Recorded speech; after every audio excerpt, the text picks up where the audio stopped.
Hello, hello, my friends, and welcome to the stream tonight. I hope you are ready for what you are about to see, because, friends, it is something that may be beautiful, and it may be terrifying. But welcome in, friends. Tonight we are playing something a little spicy. Something a little herbal. We're playing...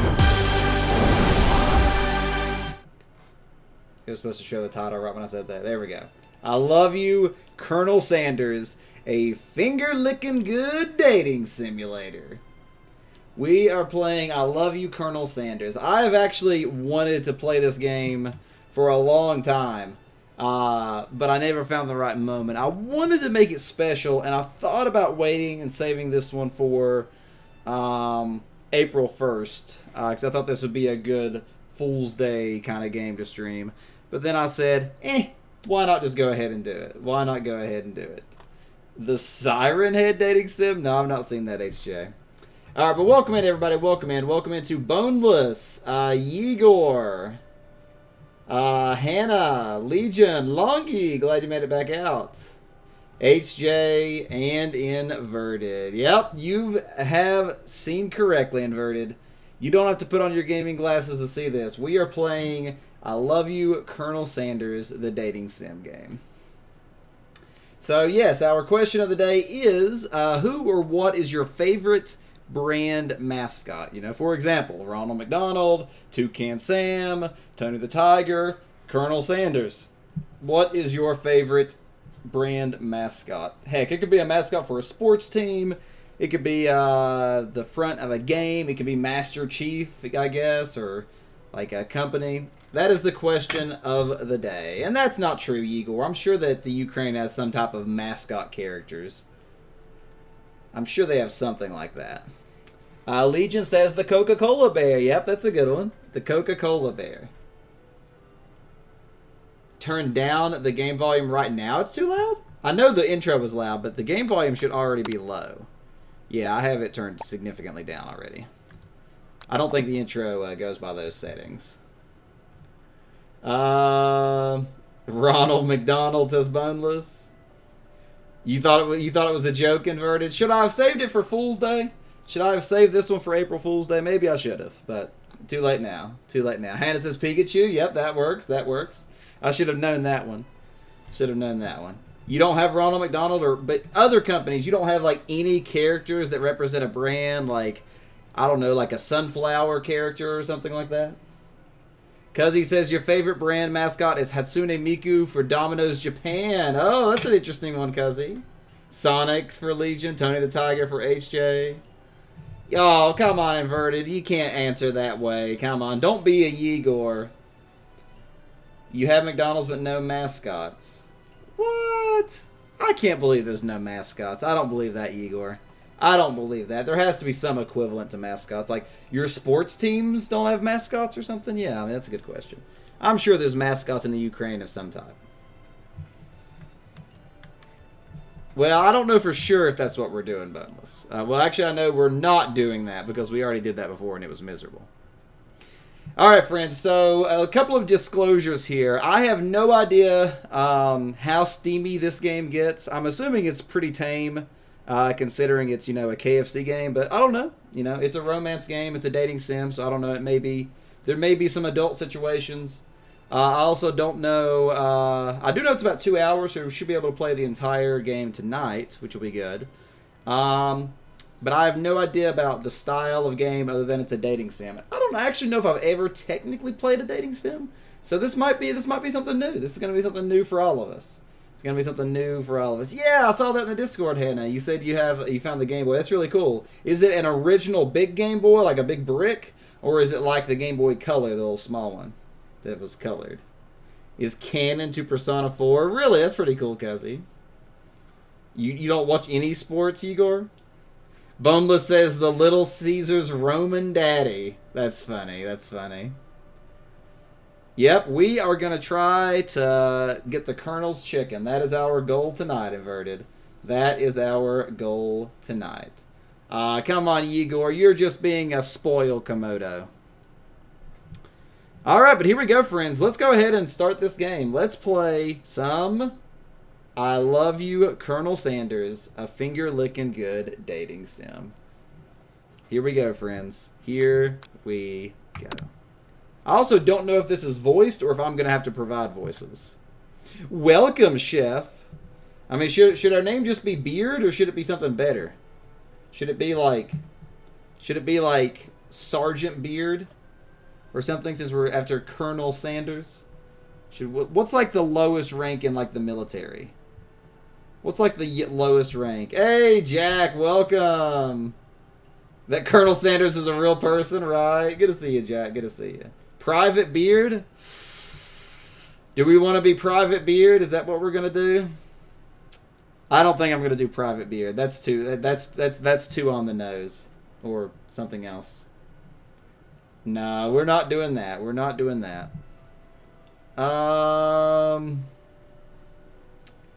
Well, what's above private? What's above private then? If private's the lowest, what's above private?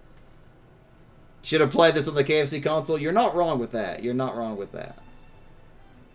Sergeant is above private. Is Sergeant General? Is General below? General's below Colonel, right? I'll be General Beard if you want me to.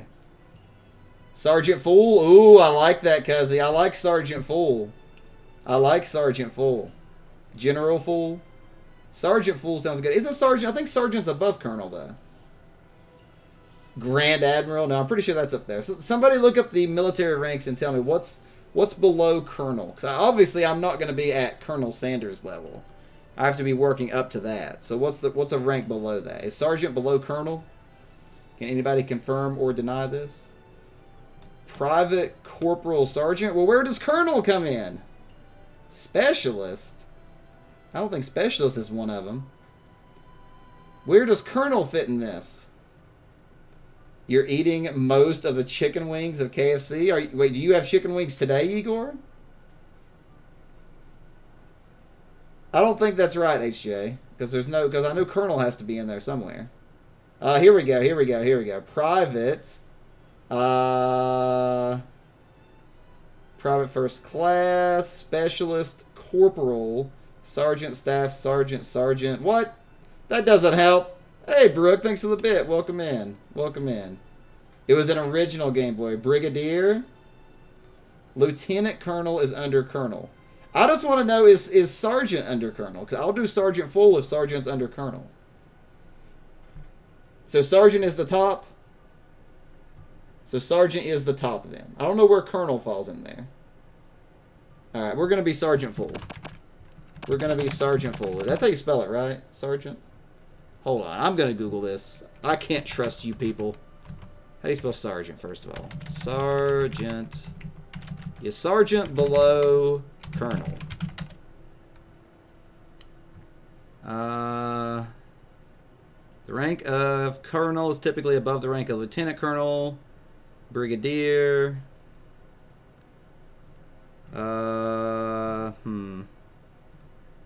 Hold on, we gotta look here. Lieutenant is higher than Colonel. Okay, well, I'm not being Lieutenant, I'm looking up Sergeant. Okay, Sergeant. Apparently Colonel just doesn't exist. Is Colonel just like a made-up thing? Sergeant is way under Colonel. Okay, cool. That's what I wanted to know. Okay, that's what I thought that was. I wasn't sure if that was the case, but now we have confirmation. All right. Is that spelled right? That looks like it's spelled wrong. Your mom is losing her mind? Why is that, HJ?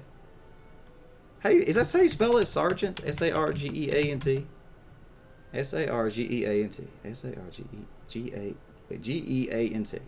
Yeah, okay. I spelled it right. It looks wrong, but that's it. Sergeant Full. What? Sir? Is it Sir? No, it's Sar.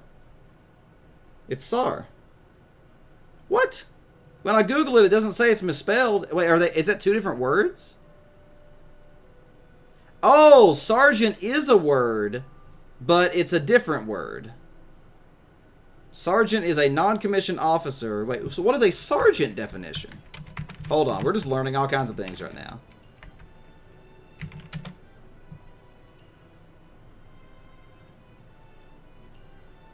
I'm confused. Okay, so it's an E. So sergeant. Sergeant. Sergeant General. There we go.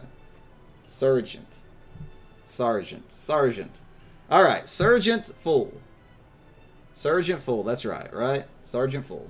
Ukrainian Sergeant Fool? Not quite. Your Switch wireless controller is sexy. Yeah, that's a pretty cool pic he posted. Colonel is a thing in the Australian military. Really? That's interesting. Alright, here we go. We spent way too much time deciding on a name. Oh, when we were all so wrong? Gotcha, HJ. That's funny. That's funny. Alright, what does Colonel Sanders have? Why is my camera way low all of a sudden? What the heck? I think my camera's been like resetting the zoom for some reason. Hold on a second here. Hold on a second here. Because I am all of a sudden just like awkwardly low. What just happened? Did that just change suddenly, or have I been like this the whole time? Have I been like that the whole time? What the heck? There we go. Is that better? I was the lower fool. Hogan's Heroes? No. Alright, is that better? Is that better? Now now I gotta like, everything's all glitchy. Hold on, let me see if I can fix it. Sometimes this will fix it. Sometimes this will fix it. Is it fixing it? I think it actually is. There we go. It's fixing itself. It's fixing itself. Alright, is that good? The whole time? Nobody said anything? Nobody said anything about me being like hunched over like a little gnome? Alright. Let's get into this. Whoa now, Boneless. That's Popeye. That's Popeyes. That's not KFC. Oh really? When I start... What is it doing? Why does it keep changing? What's going on? I'm cursed. I'm cursed. I'm freaking out right now, friends. This is weird. I've never had this happen before. What the heck is going on? What the heck is going on tonight? I'm freaking out. I'm freaking out. Okay, let's see if it'll stay like this now. I'm going to go ahead and run the calibration. I'm going to go ahead and just run the calibration. This will usually fix everything. It's going to freeze my face for a second. You're playing Fortnite with your dad? Nice. Well, tell your dad that a strange bearded man on the internet says hi. You thought it was just my hair? Wait, what? The Nintendo Direct was disappointing? Right. Splatoon 3. I mean, Splatoon 3 is kind of exciting, right? Ah, I think we're okay now, friends. I think we're okay. Okay, hopefully this actually works this time. Hopefully this works this time. Alright. Alright, here we go. Here we go. Yeah, it looks like it's cursed, Cuzzy. So many people cursed. The frozen beard? Maybe if I went outside right now. Okay. Okay. Here we go. Here we go. Oh, gotcha. That could be a part of it. Hey, Tornadica, thanks for the host there, friends. A weird fact about you? I'm a little scared, but I'm curious now, Tornadica. So you gotta tell the story. I was still at normal height. Yeah, I should be at normal height now. I should be good. I'm no longer a small forehead.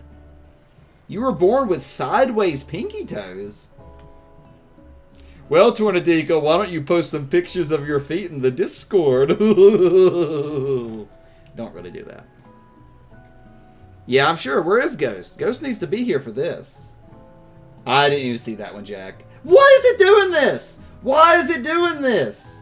What is going on? It's like the Logitech software is just like dying or something.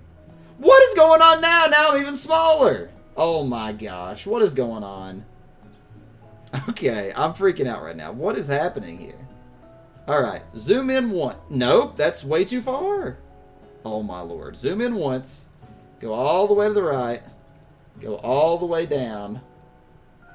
Move over. And now it's going to be horribly glitchy again. I don't know what's happening right now. I don't know what's happening. I'm freaking out. I'm just like legitimately freaking out right now. Alright, now we're going to have to run the calibration again, because it's going to be glitchy if I don't. It's going to have to run the calibration again, I think. Yeah, it's really glitchy. Yeah, it's not too bad. Maybe it's fixing itself again. Alright, I'm just going to run the calibration. That way we can actually get this started. Sorry about the technical issues. I don't know what's going on tonight. I don't know what's going on tonight. The bearded hunch? Basically. Yeah, that's really weird, Cuzzy. It sounds like maybe something with the emulation. In a wheelchair lift? What?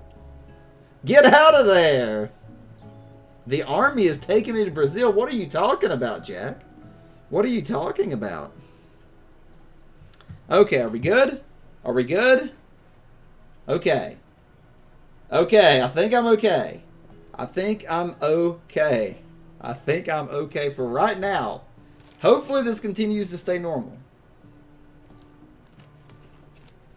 I don't know what's happening. I've never had that issue before. Never had that issue before. Maybe it's something with the game itself. Okay. What's going on? It's like every time I tab into the game, it just like resets my camera.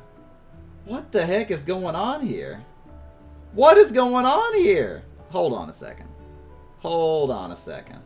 We're just going to close out of all the camera software. Hold on. We are just going to fully close out of all the camera software. Okay, so that should kill the camera. Okay, now I'm going to relaunch VCam. And see what happens here. KFC is taking over my game. I don't know what's happening. I'm freaking out a little bit. Okay. Okay, wait, you know what? I have an idea. What if I...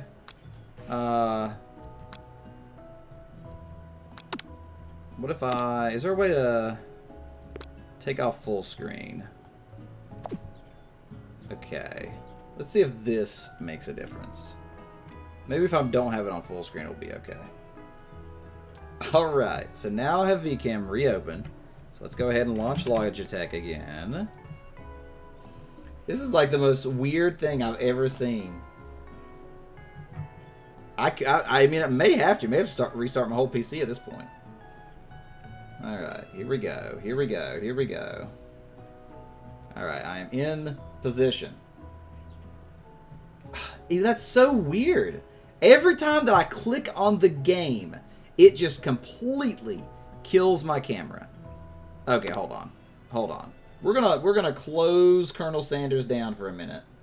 We are shutting down Colonel Sanders while we work on this. Maybe it's maybe the camera was like not set up correctly when I first launched the game or something. I don't know what's happening. This is like the weirdest thing ever. Here we go. I'm just gonna zoom in all the way. See, it doesn't even zoom properly. I think my whole camera is like destroyed. Colonel Sanders is hacking my camera. Okay. We're good. We're good. We're good. Okay. Let's try launching the game again and see what it does.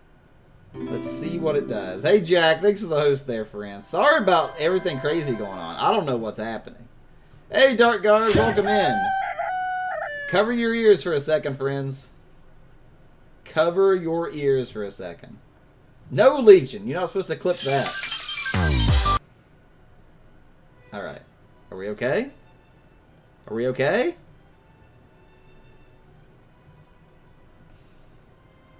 What the heck? I'm just going to Google this.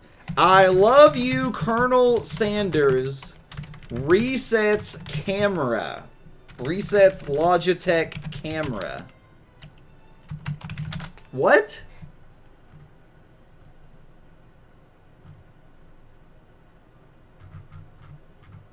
I don't know what's happening, friends. I guess I'm just going to be a small head tonight. I guess I'm just going to be a small head tonight, friends. That's the only thing that I can do. I can try restarting everything, I guess. Is something you enjoy, Inverted? I mean, I guess so. Call myself Smallbeard. Adductivorous toe? That's interesting. Cuzzy, don't talk about that. Don't talk about it. Thank you for the raid, Igor. Okay. I guess this is what we're going to go with, friends. this is me. This is me. I have no idea why this is happening. I have no idea why this is happening. Let me try something. Let me just try something else. What if I don't change the camera position? What if I just, like, zoom out and do this? And then I can compensate by just enlarging myself. There we go. Stretch myself nice and big. There we go. This actually should work legitimately. This should work. This should work. Whoa! Look! 2 whole years and you are finally playing a good game. All that other trash you play is so terrible, but this is the quality I sub for. Sherper Nernan, what is going on, friend? Welcome in. Thank you very much for that prime for 24 freaking months. 24 freaking months. That is 2 years. 2 years of support. Thank you very much for that support, my friend. Thank you very much for stopping in tonight. And everybody, let's get some wholesomes in the chat to thank Sherp for the sub. 2 years. That's crazy, Sherp. Thanks again for being awesome and supporting my streaming dreams, my friend. Thank you so much. Thank you so much. I'm also glad that you approve of the game.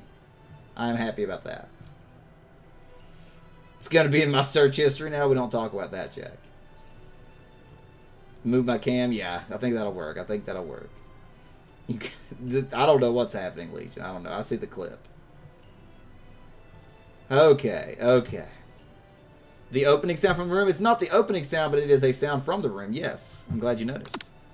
I'm glad you noticed. I'm going to go back to full screen now, too. All right.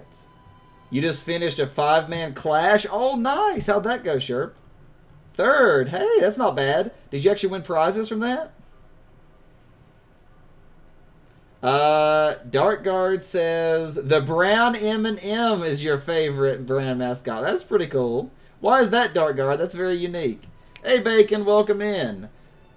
Alright, so I think we have the weird camera issue fixed for the moment, friends. So now we can actually start the game. We can actually start the game. Small head? I did have a small head for a while. I did have a small head. Look how happy people are to see you, Sherp.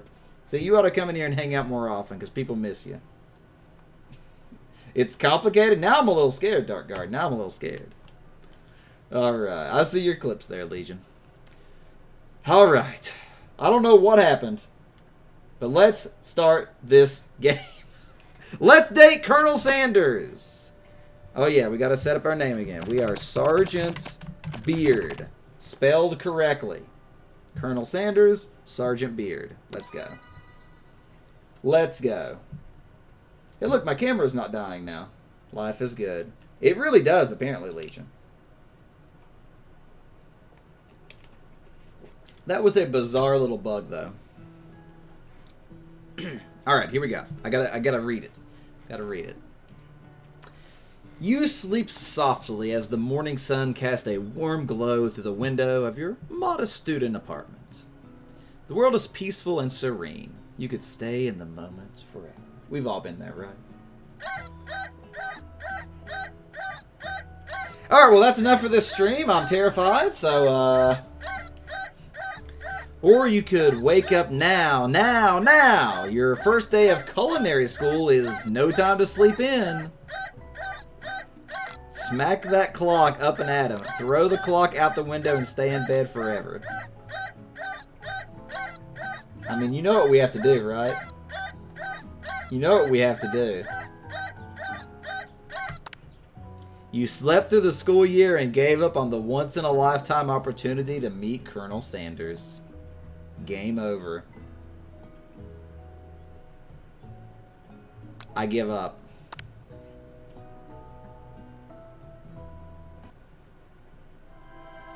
Alright, well thanks for being here tonight, friends. That was I Love You, Colonel Sanders, a finger-licking good dating simulator.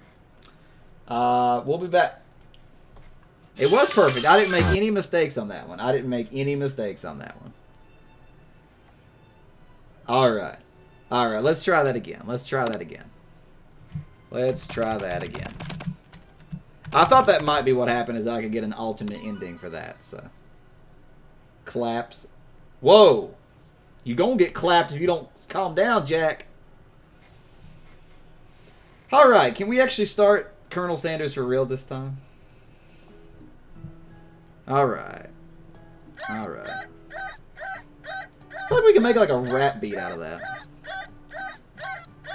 Alright. Smack that clock up and at him. I slapped it. Lying in bed, you stare at the ceiling, thinking about everything that awaits you at the prestigious University of Cooking School, Academy for Learning. That's kind of redundant, isn't it? The chicken noise. Your mind begins to wander. Who will be there? What will you cook? What should you wear? Time begins to fly by and you find your imagination getting away from you. You'll need to take this seriously, or you allow yourself to daydream a bit, thinking about the future. Ooh, daydreaming is fun, right? Daydreaming is fun. Alright, let's daydream. It's here, finally. Your first day of culinary school. So many dishes to prepare, so many students to meet. Your mind is swimming with possibilities when you realize you're running late. That's the story of my life. You grab a biscuit. A biscuit? What kind of biscuit? What brand? And burst out the door in a hurry. Mmm, delicious. Just what you needed to wake up those taste buds. Yikes, you're in such a hurry, in fact, that you forgot to put on any deodorant before running out the door. Also story of my life. You're sweating buckets as you rush to arrive on time. Uh-oh.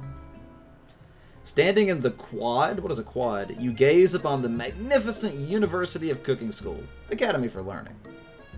Here comes your lifelong best friend forever, Miriam. She's the most adorably awkward person you've ever met, and you absolutely love her for it. Wait a second, what, Jack? I guess so, HJ. Yeah, maybe.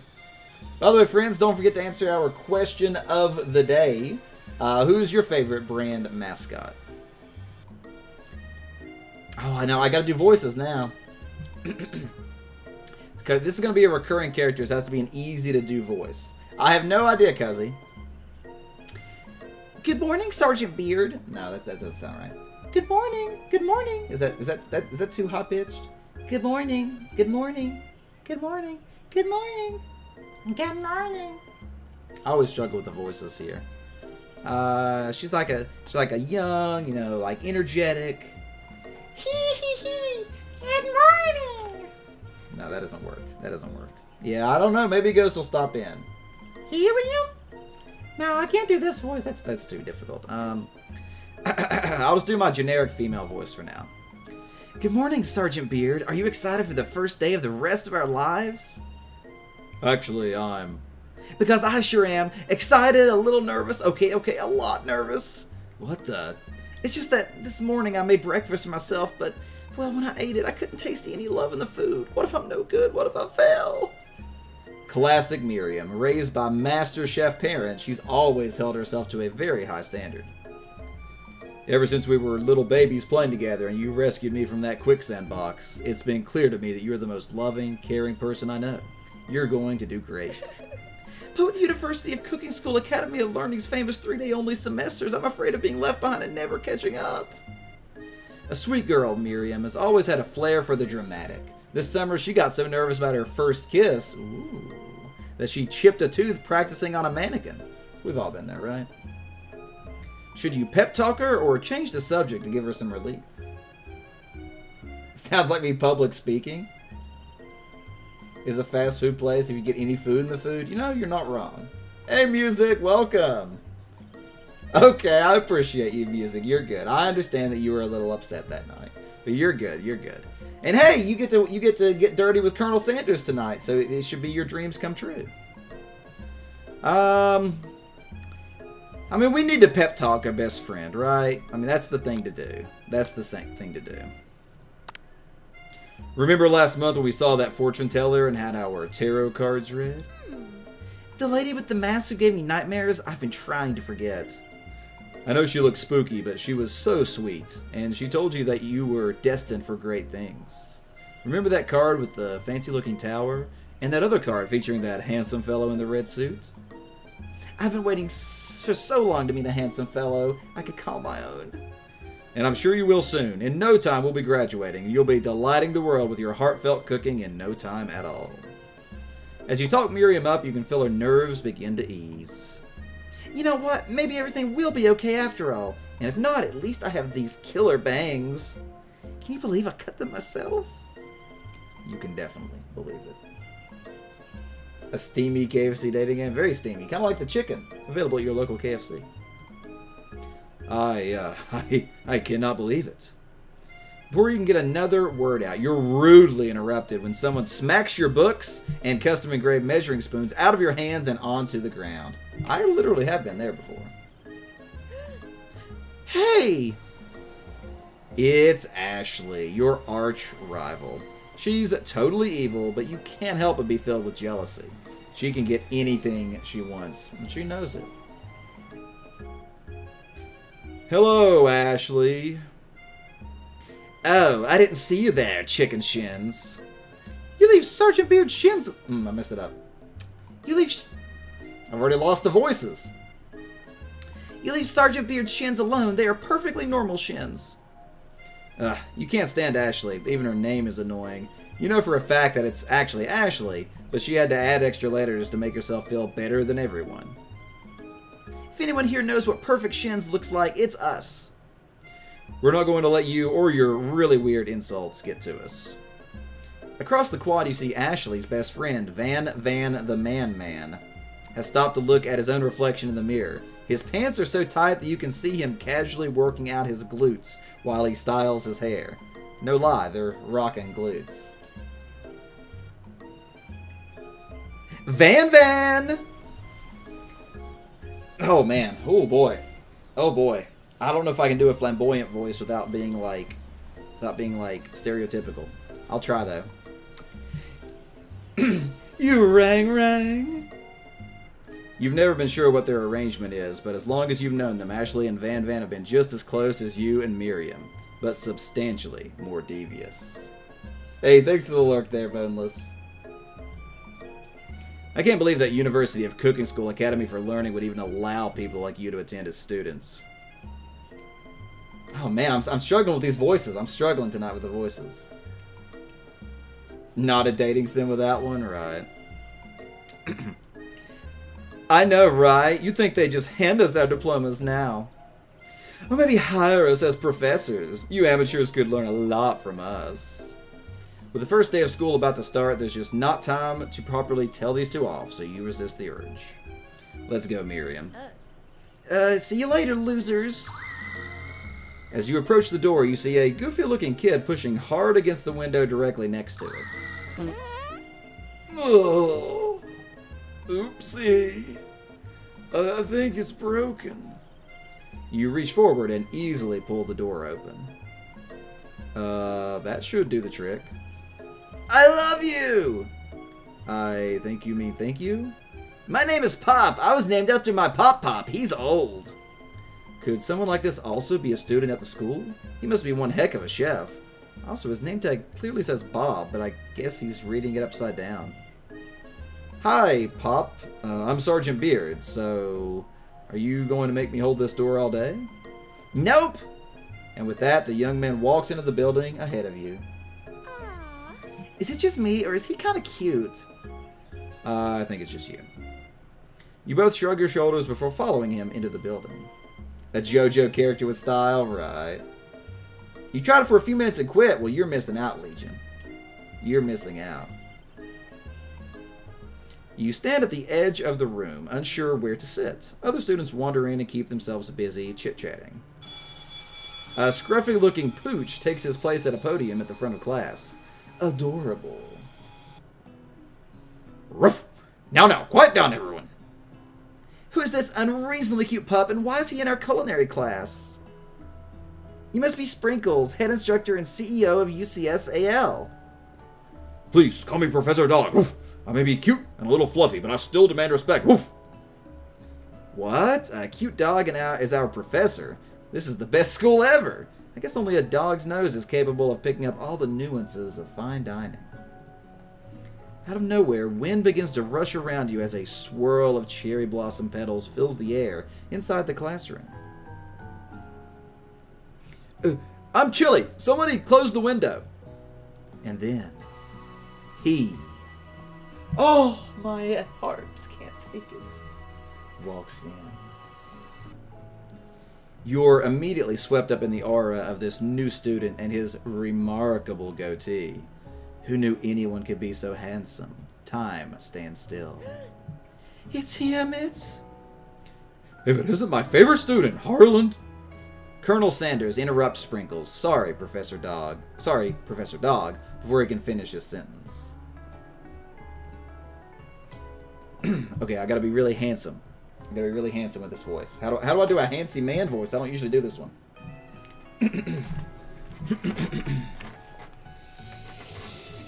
Please, call me Colonel. No, that doesn't sound right. How do I do it? How do I sound handsome? Please. Do I just get like a really deep voice? Please. That doesn't sound right. Huh? No, the stream title should be updated, Legion. The stream title should be updated. It says Kentucky Fried Dating. That's the name of the stream. Johnny Bravo? Maybe that's appropriate then. Hey, pretty mama. Please. Call me. Maybe I should have this calming voice. Yeah, this sounds good. Kind of like a seductive male. I like it. I'll go with this voice. Please. Call me Colonel. Colonel Sanders. A hushed murmur rolls through the classroom as Colonel Sanders walks down the aisle of desks. Suddenly the room is sweltering. Sweat begins to beat across your brow as you feel like everyone is looking at you, and you're not entirely wrong.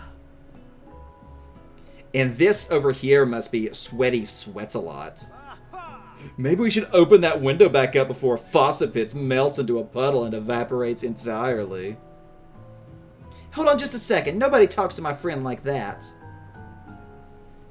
You two both know my name. We were in the same kindergarten class. And what is with all your really weird insults? Besides, when Sergeant Beard sweats, it's not gross, it's beautiful. Look at that shimmer. You turn to find Colonel Sanders standing right in front of you. Pretty much, Legion, pretty much. That's a depressing thought, Jack. Hey, Delilah! A poem contest? Type of elocution? Election? Where all the sections battle for medals, and this is individual. Everyone has different poems. You finished the Filipino elocution? Never heard that word. We now have the English elocution. Okay, I'm a little confused, Delilah, but that sounds exciting, so congratulations, I guess, or good luck? Wasn't that smooth-skinned? What do you mean? Bacon says, question of the day, the Chuck E. Cheese mouse. I like it. I know, Cuzzy. My beard's getting a little tingly. Elocution, yeah. Oh, you going back to lurking again? Alright, well, good luck, Delilah. Thanks for stopping in. Hey, Matt, welcome in as well. Your girlfriend broke her phone? Oh, I'm sorry to hear that, Matt. Well, luckily, this is all about dating and love, so this should get you exactly in the right mood, Matt. Thanks for the lurk there, Delilah. Of distinct pronunciation and articulation? Ah, okay. Alright. Colonel Sanders, beautiful angel that he is, stands before you, smiling gently, his hand outstretched. Boy, howdy, this classroom gets hotter than a Oh, does he have a Kentucky accent? I can make it really rednecky. Boy, howdy, this classroom gets hotter than a Kentucky fryer. Please, use my handkerchief. You freeze up. Colonel Sanders is talking to you. Wait, Colonel Sanders is talking to you about how sweaty you look. You're completely mortified. This can't be your first interaction. What if he never forgets this moment? How will you respond? Uh-oh. Water brand, Walmart. Great value. That's my favorite water brand. As bland as it comes. Don't worry, I won't, Legion. It would kind of be rude to not take the handkerchief. But at the same time, I'm covered in sweat and nasty, so, like, I would be ruining his handkerchief. Oh, no, HJ, no. No, HJ. You can't drink tap water. Tap water's disgusting. I've tried. I'll take it. You stretch out your hand, and Colonel Sanders places a fine silk handkerchief in it. It's so beautiful, you hesitate to press it to your face. But when you do, the feeling is transcendent. It has his natural scent on it. It smells of the most delicious chicken you've ever smelled. Professor Dog steps in to settle the class down and get some ground rules. Welcome to University of Cooking School, Academy for Learning. The greatest culinary academy in the world. The birthplace of culinary legends past, present, and future. Many challenges await you. There will be tears. There will be blood. There might even be really adorable tiny food. And when all is said and done, there will be a battle. You will lift your sporks and compete in the broom cooking arena. Just then, another student enters the classroom and interrupts the professor's rousing speech.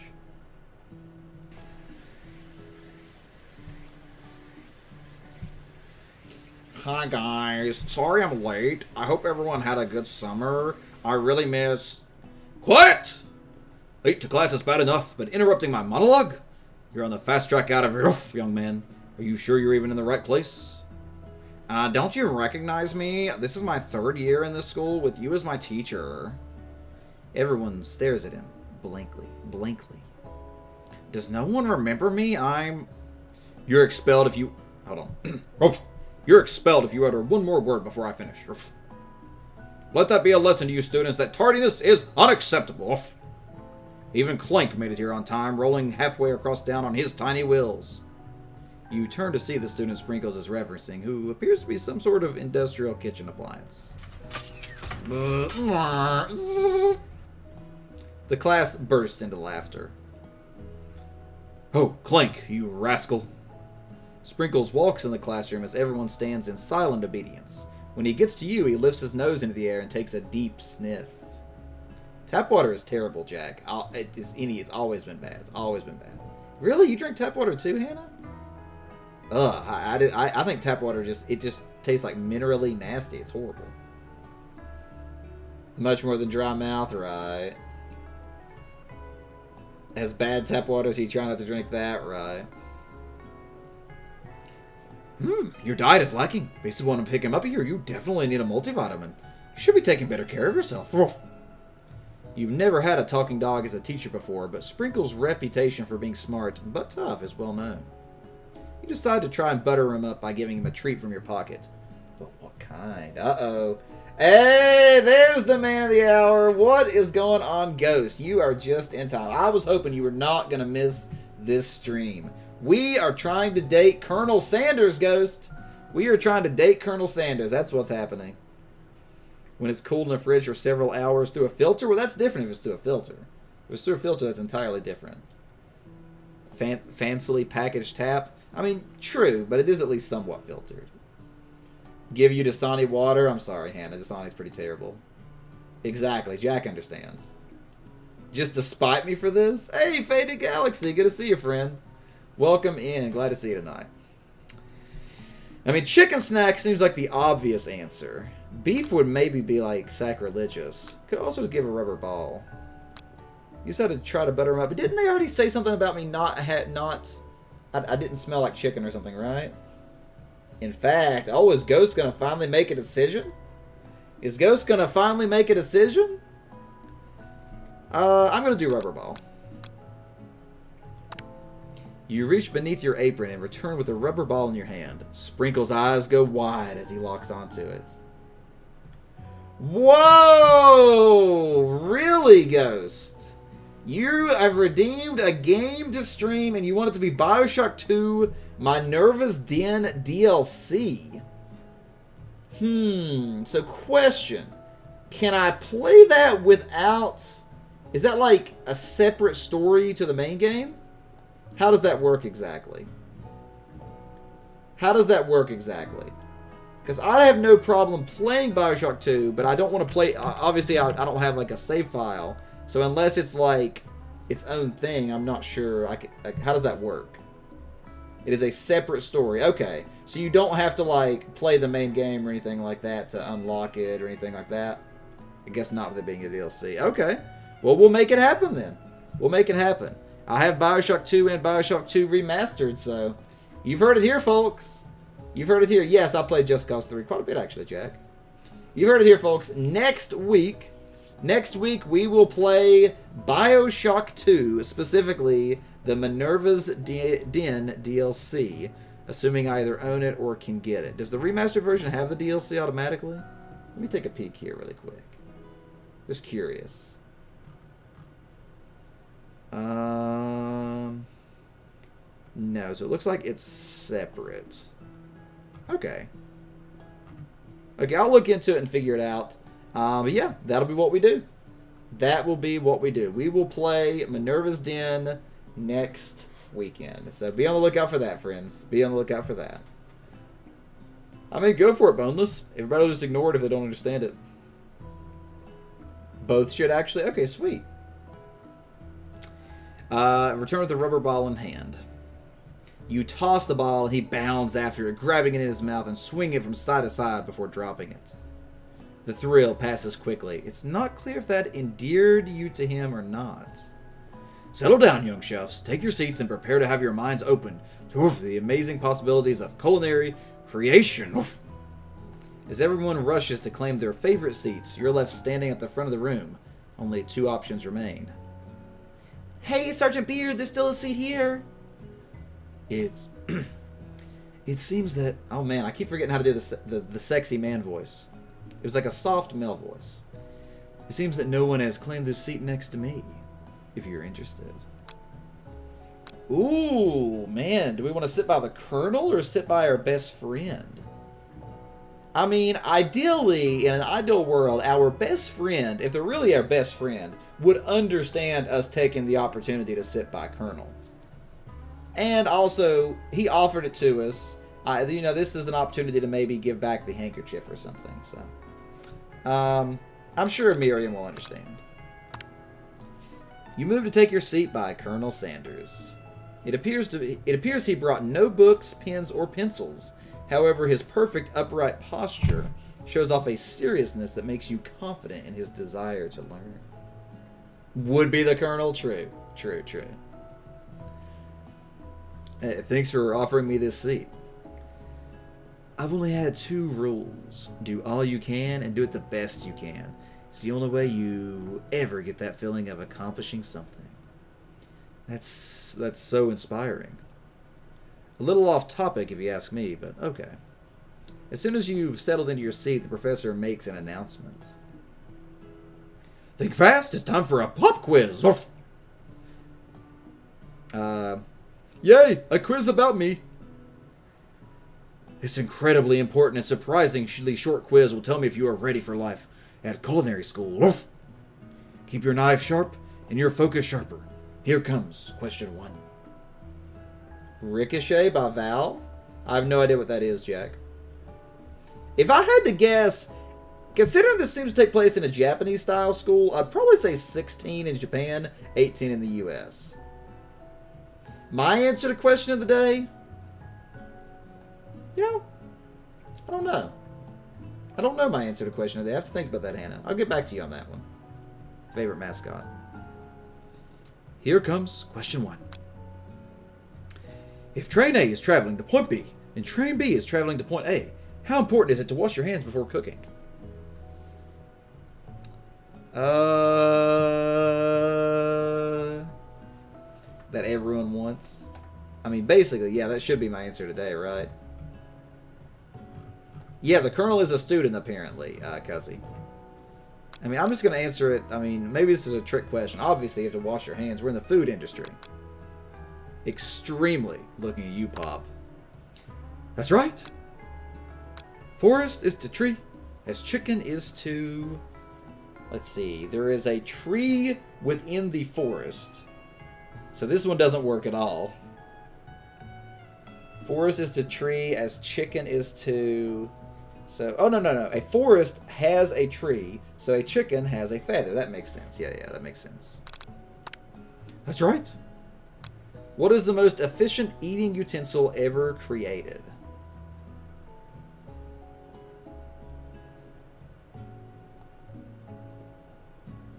I mean, spork is probably the right answer here.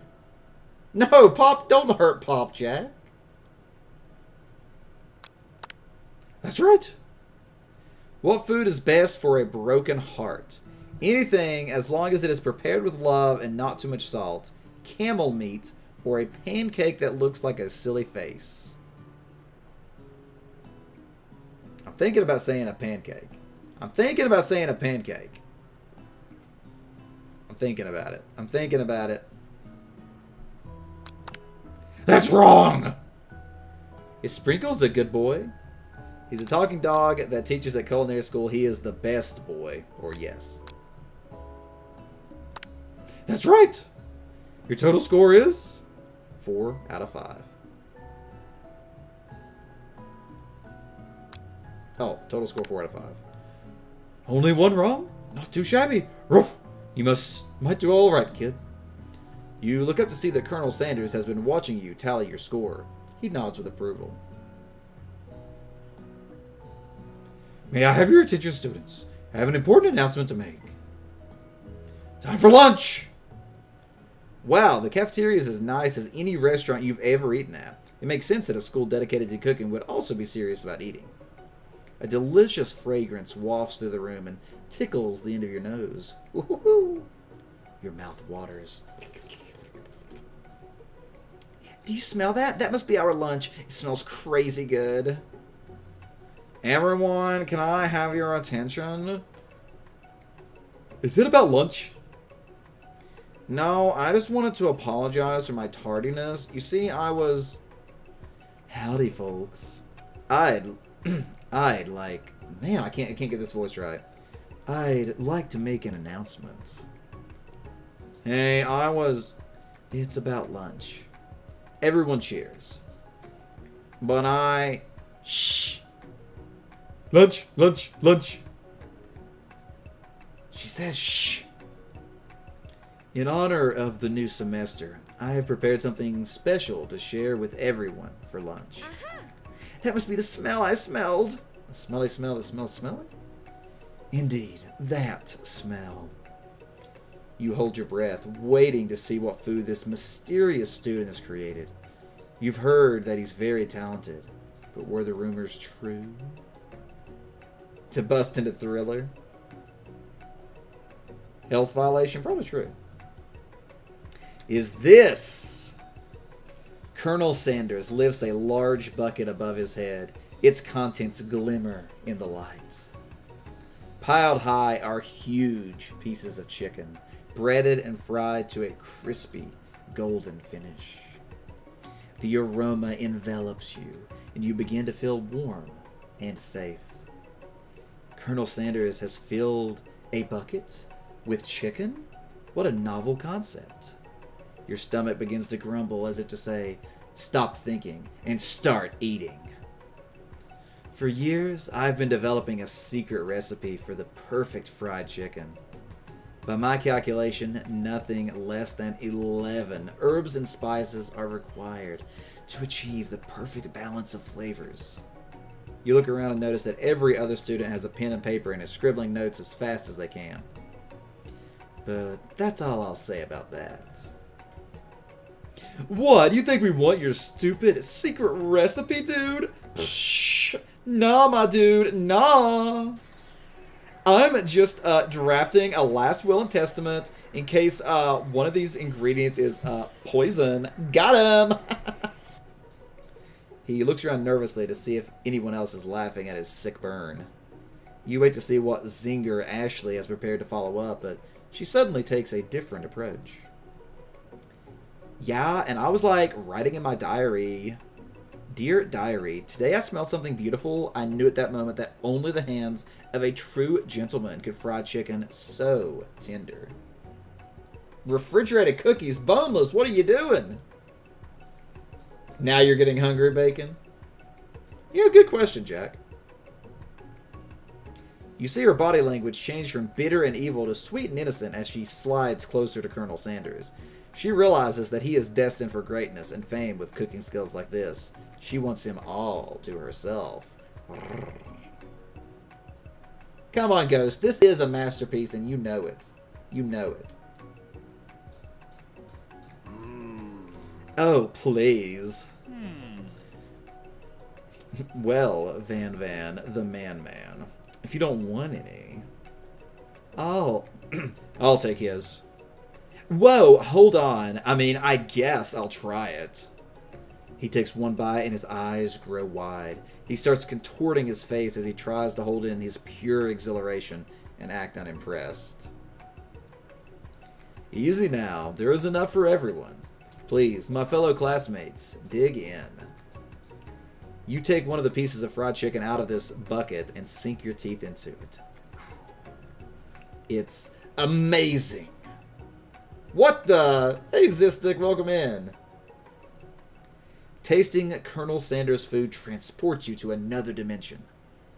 Alone with your taste buds gripping a drumstick in your hand, you float weightlessly.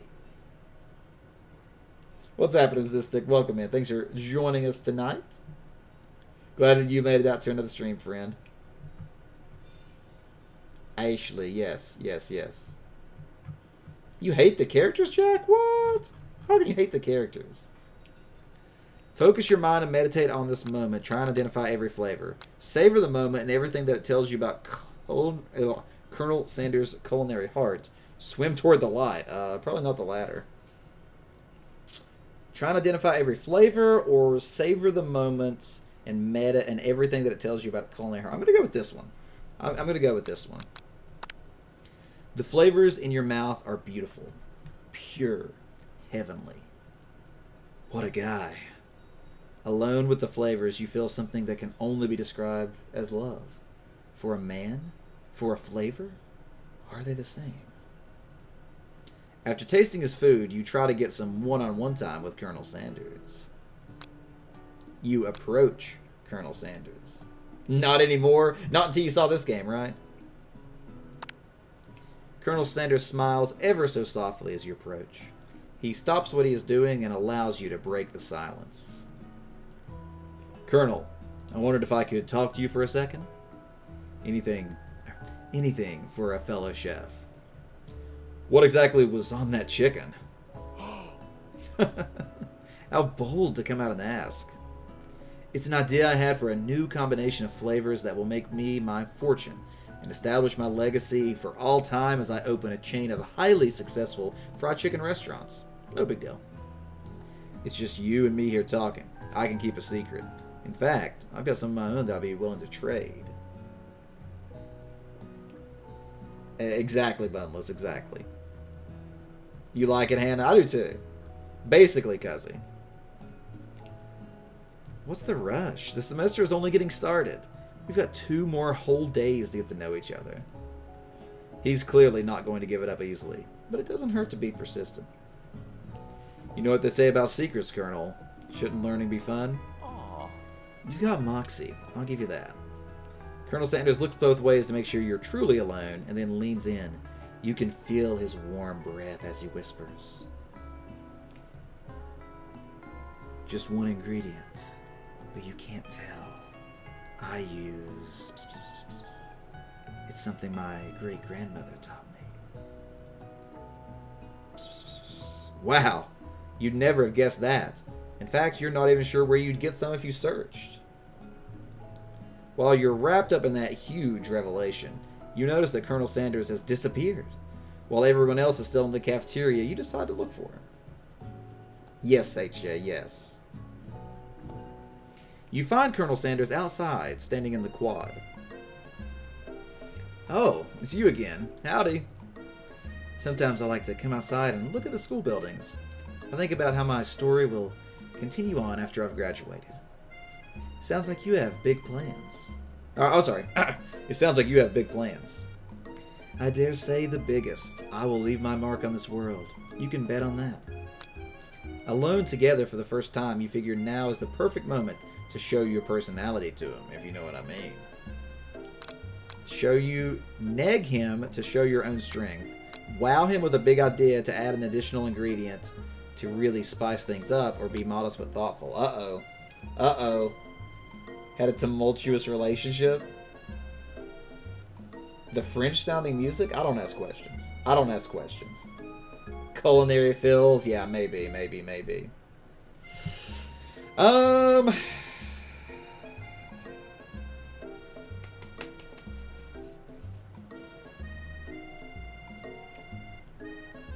mean, modest and thoughtful is the right answer here, but I think I want to go with to spice things up. You know, about that, I was thinking about your secret recipe. I don't doubt it. It has a way of leaving an impression on all who taste it. You decide to show him that you also know a thing or two about blowing minds with new flavors. I actually had some thoughts on how you could improve it. Improve it? You want to change my secret recipe? And you think you can do better? Have you ever heard of habanero peppers? He's onto something. He's onto something. Heard of them? I've tended an entire garden of chili pepper varieties. Habanero, poblano, cayenne. But that's not the point. You can't just toss new ingredients into my recipe and expect to improve it. A recipe is about balance. It involves careful consideration and refinement. I didn't mean to... Let this be the last time you improvise on my recipes, Sergeant Beard. I'm headed back to class for the next lesson. That certainly didn't go as planned. Uh-oh. I love jalapenos, actually, Ghost. You better head back inside, but you wait a moment so that Colonel Sanders doesn't think you're desperately chasing after him. Shut down indeed, HJ. You step into the massive cooking arena, that was a jump, where the afternoon lesson will take place. Each student gets an oven and all the tools and ingredients they could need. Look at this place. It's magnificent. Finally, we get to show our stuff. Wait a second. Oh no, we have to show our stuff. What if I totally blow it? You're not going to blow anything, except maybe kisses to the crowd of fans you're going to earn with your signature adorable tiny food creations.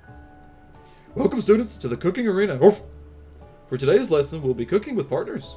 Hurry up and pair off. Naturally, Miriam looks over at you, but unable to control yourself, you pounce on Colonel Sanders. Hey, Colonel, would you like to tackle this lesson as a team? A team of two, that is. Me and you, if that wasn't clear. Want to be my partner? Sure, Sergeant Beard. I'll prepare a station. Without you as partner, Miriam is left standing all alone. Two different students quickly take notice. Uh-oh. Maybe boneless, maybe. Is that how you say KFC, Igor? Sanders Chan? Say what, Jack? Are you okay, Jack? Poor Miriam. Hello, new partner. Oh my, two potential partners. I'm so sorry, gentlemen. I don't know who to choose. It looks like you'll have to pick for her. Friend duties can be a little awkward, but that's the price you pay for not being alone forever. Who do you want to be Miriam's partner? Uh-oh. Who do you want to ask to be Miriam's partner? Pop or Clank? Uh-oh. Pop or Clank? I don't know. I don't know. I'm afraid that Clank might just be like an imposter.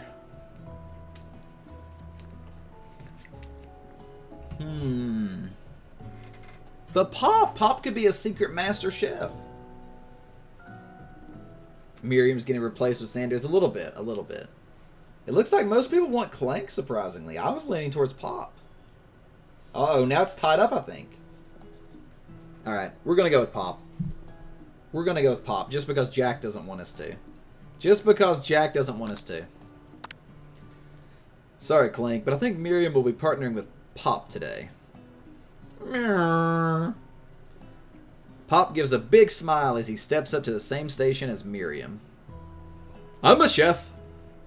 He holds up a banana and without peeling it, proudly eats the entire thing. Just swallows it whole. It's disconcerting, but Miriam is too kind to act grossed out. I love your enthusiasm, Pop. She looks at you like, really, this kid? But it's too late to change your choice now. Now it's time to focus on your own cooking classwork. Unobtainium? Fizzy drink? What? Alright, you two. For today's lesson, we're going to keep it simple.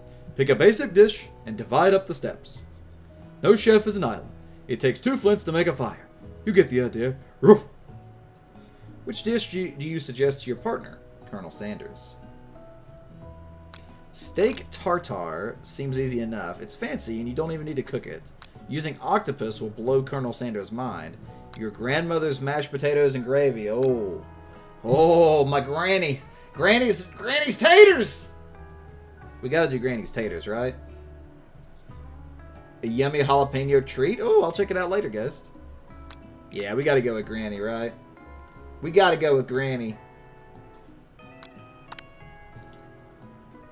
I've always been something of a down-home chef. I was thinking we could make something warm, inviting, comforting. Maybe mashed potatoes? And gravy? I couldn't imagine one without the other. Colonel Sanders cast a coy look at you, causing your whole face to go beet red. Embarrassed, you quickly turn away. I'll go get the potatoes. No, please, let me. Picking perfect produce is a passion of mine. Looks like things are getting pretty fresh around here. Does somebody have a crush on Colonel Sanders?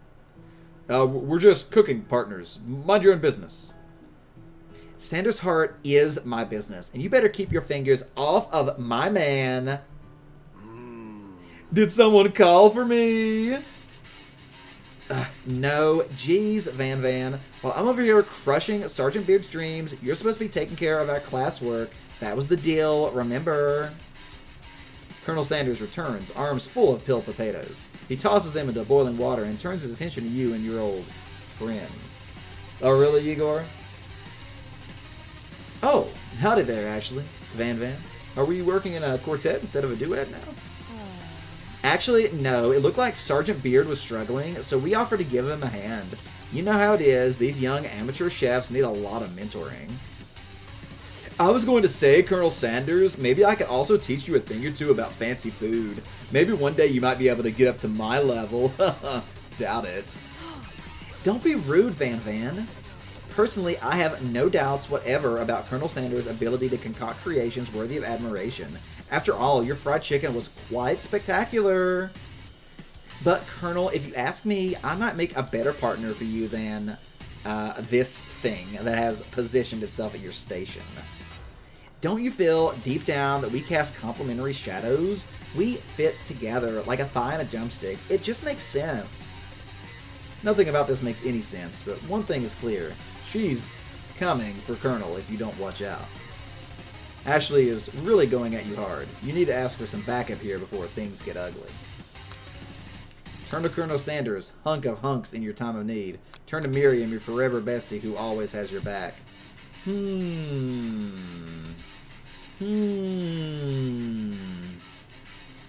like this music right now. I don't know.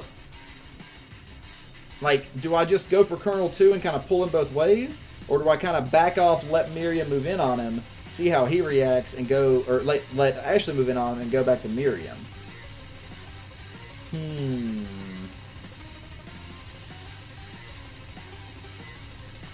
Miriam also might be ticked at us for putting Pop with her. Yeah, I think Miriam is the we gotta be like, hey, Miriam, help us out here. You turn to Miriam, and as soon as you find her, she senses it and looks back. This girl's friend in need radar is second to none. She immediately comes running over. Is somebody threatening my friend? I will destroy them. I actually think that Ashley and Van Van were just leaving. Leaving you in the dust vis-a-vis, is that how you say that? Vis-a-vis? I don't know what that phrase means. My skills as a chef, perhaps, but stepping away from the competition, you are sorely mistaken. Miriam, you are a loyal friend, but Sergeant Beard is my partner for today's activity. You looked for Sprinkles in hopes that he might step in, but he's nowhere to be found. Darn those cute corgis and their short but sturdy stature. You look down at your station and realize that in the tension of the moment, your hands have been cooking on autopilot. Distracted by the drama, you've already crushed the boy of potatoes into a perfectly creamy mashed texture with plenty of butter and cream for flavor. It's as if your natural passion guided you through the steps you know so well while your attention was elsewhere. I know just what to do. Colonel Sanders extends his hand. He's holding a beautiful white porcelain gravy boat, out of which pours a smooth brown gravy, smothering your nearly finished potato dish. Gravy flows down the mound of mashed potatoes. The results look spectacular. Granny would be very proud. Colonel Sanders holds a spork out to you. You reach out and grab hold of it, but he doesn't immediately let go. The two of you stand there holding the same spork, and for that small moment, all of the madness and pressure in this crazy world stops. Your eyes lock. The moment is electric. Time stands still. If you love something, set it free. Together you dig the utensil in the mashed potatoes and lift a heaping sporkful up. When you see Ashley with a sinister look, you know she's plotting against you to be with Colonel Sanders. And then, filled with rage and without thinking, you fling the sporkful of mashed potatoes right into Ashley's stupid, beautiful face. Van, do something. Hold on, wait, I messed up. Van, do something! Do something! Scooping up a fingerful, Van tastes the dripping mashed potatoes and gravy and realizes that it's delicious. Horrified by this revelation, he slinks away. Will he ever be able to cook something with so much love and integrity? Hold on right there, Sergeant Beard. We do not waste food in the broom cooking arena. Roof! Colonel Sanders, I expect better from you. If you throw one more spoonful, you both better be prepared to eat it from wherever it lands. Roof! Can I has potatoes, face? Van rushes back over, a covered dish in hand. Mashed potatoes with gravy. Pathetic. In just a few minutes, I've prepared a full meal. Gaze upon my specialty, braised tentacle of octopus in my silky saltwater sauce, plated on a battle axe blade forged by my supreme chef ancestors. You've ignored me for too long. This ends now. It is I who will have the first bite, and you will all look on with envy. The interrupting student rushes at Van and swipes a bite of his signature dish right off the plate. No, don't! Something about this dish doesn't strike my nose quite right. Oof! I think the octopus was rushed and may have turned in the process. The results could be toxic. Too late. It has been eaten. I think I left... Wait. I think I left something in the oven. I don't feel so good. It killed him! Everyone step back. Don't take another bite. When you look back at the plate, the rest of it is gone. You notice the tip of the tentacle being slurped up in Pop's mouth. Pop winces in pain for just a moment, then is almost immediately back to his oblivious self. Oopsie. Tastes like poison. The entire class is gathered to watch Pop's final moments. Shock has frozen the whole crowd. They are as motionless as statues. The class bell rings, disrupting the moment and snapping everyone back to reality. It would appear that Pop's enthusiasm for trying new things, despite obvious danger, has inoculated him against poisons of all kinds. I'm not sure the professors here make enough money. Hello? I just turned into a ghost over here. Seeing that you're shaken up by that really annoying student and all his nonsense, Colonel Sanders approaches you. I'm sorry you had to go through that. Please, let me walk you home. What? Like for real? Oh, come on. Wait, is this Ghost of Download's origin story? Yeah, that's what I was getting ready to say. Is this your origin story, Ghost? I think this is Ghost all along. You think it's cringy? It's supposed to be, Matt. That's the point. That's the point. You follow Colonel Sanders out of the room. At night, the school building has taken on another vibe entirely. It's dark and more than a little spooky. Colonel Sanders stands in the quad's neon glow and speaks softly. Those mashed potatoes you made in class today. Before you go on, I want you to know they're not a great representation of my skills. I didn't even realize I was making them. They were amazing. Tasting them, it reminded me why I became so passionate about food to begin with. Colonel Sanders is getting choked up. Cooking is obviously important to him in a way that you find inspiring. Now might be the perfect time to tell him that you're developing feelings for him. Uh-oh. Colonel... Colonel Sanders? Yes, Sergeant Beard? There's something I need to tell you. Hold it right there. There's something I need to tell you first. Oh, jeez. You see, when I was just a boy, I had a dream that one day I would be the greatest chef the world has ever seen. And every day since, I've been working toward that dream day and night, never stopping, never resting. Also lifting a lot of weights, like so many weights.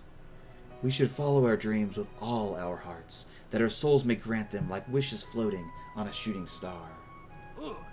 Hey, no, shut up. I'm the one here to say inspirational stuff and be the star of the story. Are we forgetting that your cooking literally killed a guy? You can't prove that. I also saw you kill that guy. What was his name? Somewhere in the distance, you hear a long, sad sigh.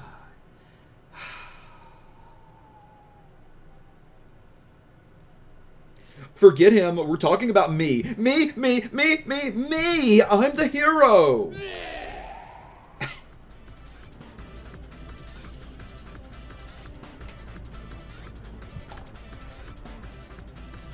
The Sport Monster is here to find a hero! Huh? I think I left the fridge. I think I left the fridge door open. Later, nerds. We will not let harm come to another student. Except for that ghost kid. I kind of dropped the ball on that. Be afraid, be very afraid of me, because I'm a monster, see? Is he rhyming on purpose, or is that just a coincidence? But before you can discuss syntax any further, it's a turn-based fight sequence. What will you do? Oh, this is cool. This is actually really cool. I have no idea, Jack. No idea. That checks out. This is going to be an RPG now, apparently. I'm going to defend. You decide to defend. Which defense will you choose? Trepidation? Hey, Mayo! Good to see you tonight. What's happening, friend? Your favorite brand mascot, but your favorite mascot is Neongo Star? What is that? What is that from? What brand is that for? Trepidation. You close your eyes tight, but then open one just enough to squint and see the sport monster across the battlefield. For some reason, this makes you feel more prepared for what comes next. Sport monster goes on the attack. They spit hot gravy at you. You take 1 damage. That lot of good that defense did. But we gotta attack then. Maybe we should defend again. I'm gonna defend again. You decide to defend. Which defense will you use? Oh, now we have a new one. I see. It's like Final Fantasy, yeah. Heavy metal drums at kids' concerts. Oh, really, Maya? That's interesting. Buff up. You think about that feeling you get after having a good meal where you're so full and happy that nothing can get you down. Like food in your belly, just the thought warms you and you grow stronger. Sport Monster is really feeling emboldened by your lack of attacks. Sport Monster focuses their mashed mind and draws in energy from Mother Earth itself. They grow larger and more intimidating. How will you respond? I think we have to attack here, right? But I want to keep defending and see if I get another defense option. Defend. Oh no, I have the same one. Oh no. Buff up again. You draw energy into your arms, thinking back on all the stirring you did in the kitchen as a child. Your muscles go super swole and you're ready to take on anything. Sport Monster is no quitter, buffed up and ready to rumble. They go on the attack once again. Sport Monster uses Utilitensel. You take 2 damage from the attack. If you take much more damage, you're not going to survive the battle. Okay, we're going to have to attack. You decide to go on the attack.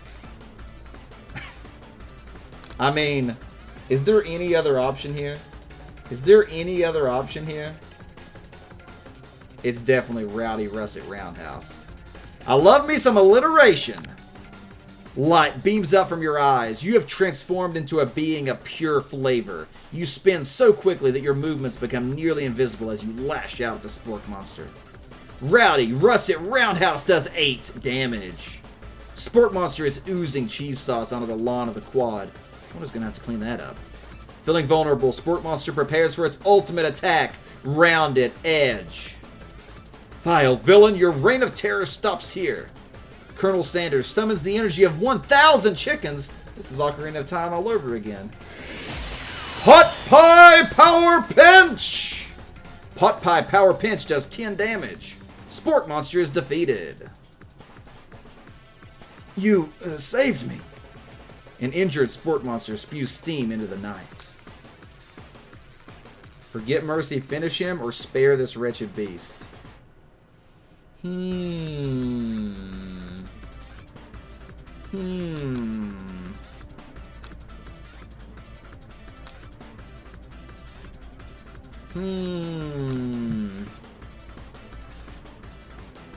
Looks like most people are saying spare. Music wants violence. Alright, looks like spare might be where people are leaning here. Alright, spare this wretched beast. You manage to tamp down your disgust at the sight of this gnarly beast long enough to realize that he is still a living creature with a pure soul who deserves your pity, not your wrath. Begone, beast, and don't you dare come back for a follow-up encounter tomorrow. I won't forget this, and I certainly won't be back like you said. The Sport Monster scuttles off into the night. The defeated monster left behind a special item. It appears at first to be a cookbook, but upon closer inspection, it's so much more. It's a book of magic spells with a golden chicken on the cover. You open the cover and find a library card tucked inside. The last name to have signed it out is Borko. Borko. That name sounds strangely familiar. Your blood is pumping as you stand in the quiet of the night, holding the mysterious book in your hands. Hey, Tater! Welcome in. Good to see you tonight. You know, you just missed it. This would have been appropriate for the battle we just had. But friends, it is gamer time. The gaming glasses are going on. I like it already. I like it quite a bit. Time to game. Indeed, Tater. Mysterious book in your hands. As you come down from your battle buzz, you realize that your final attack has left you completely depleted. The world around you begins to fade away. Hydrate! Alright, everybody take a drink out there. Make sure your thirst is quenched.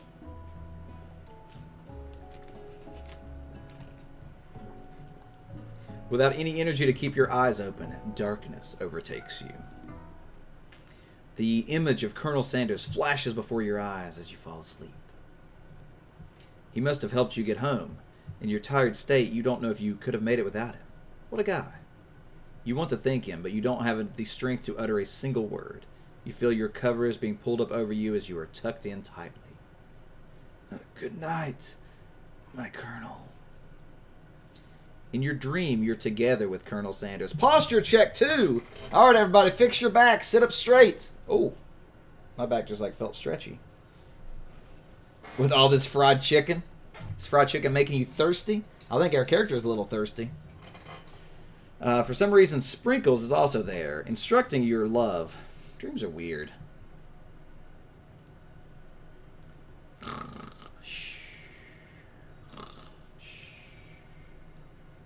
You awake on day 2 and attempt to process the wild visions you had. Were they memories or premonitions?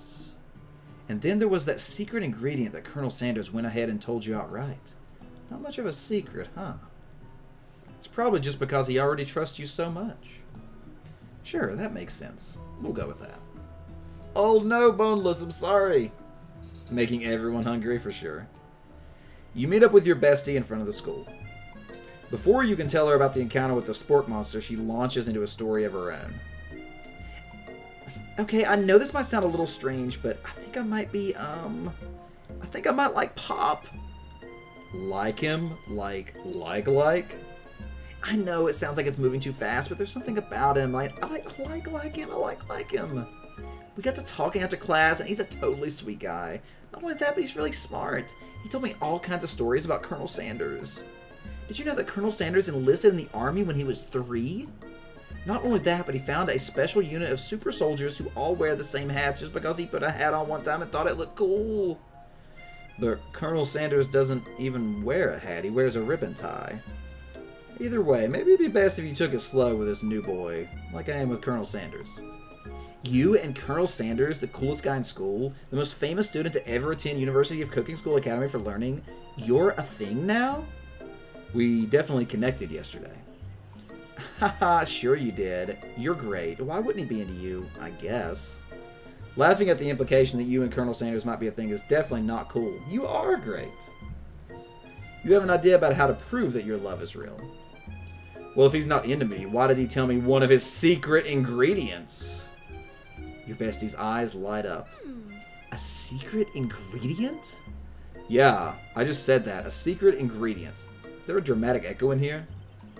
Miriam checks to make sure you're alone before continuing.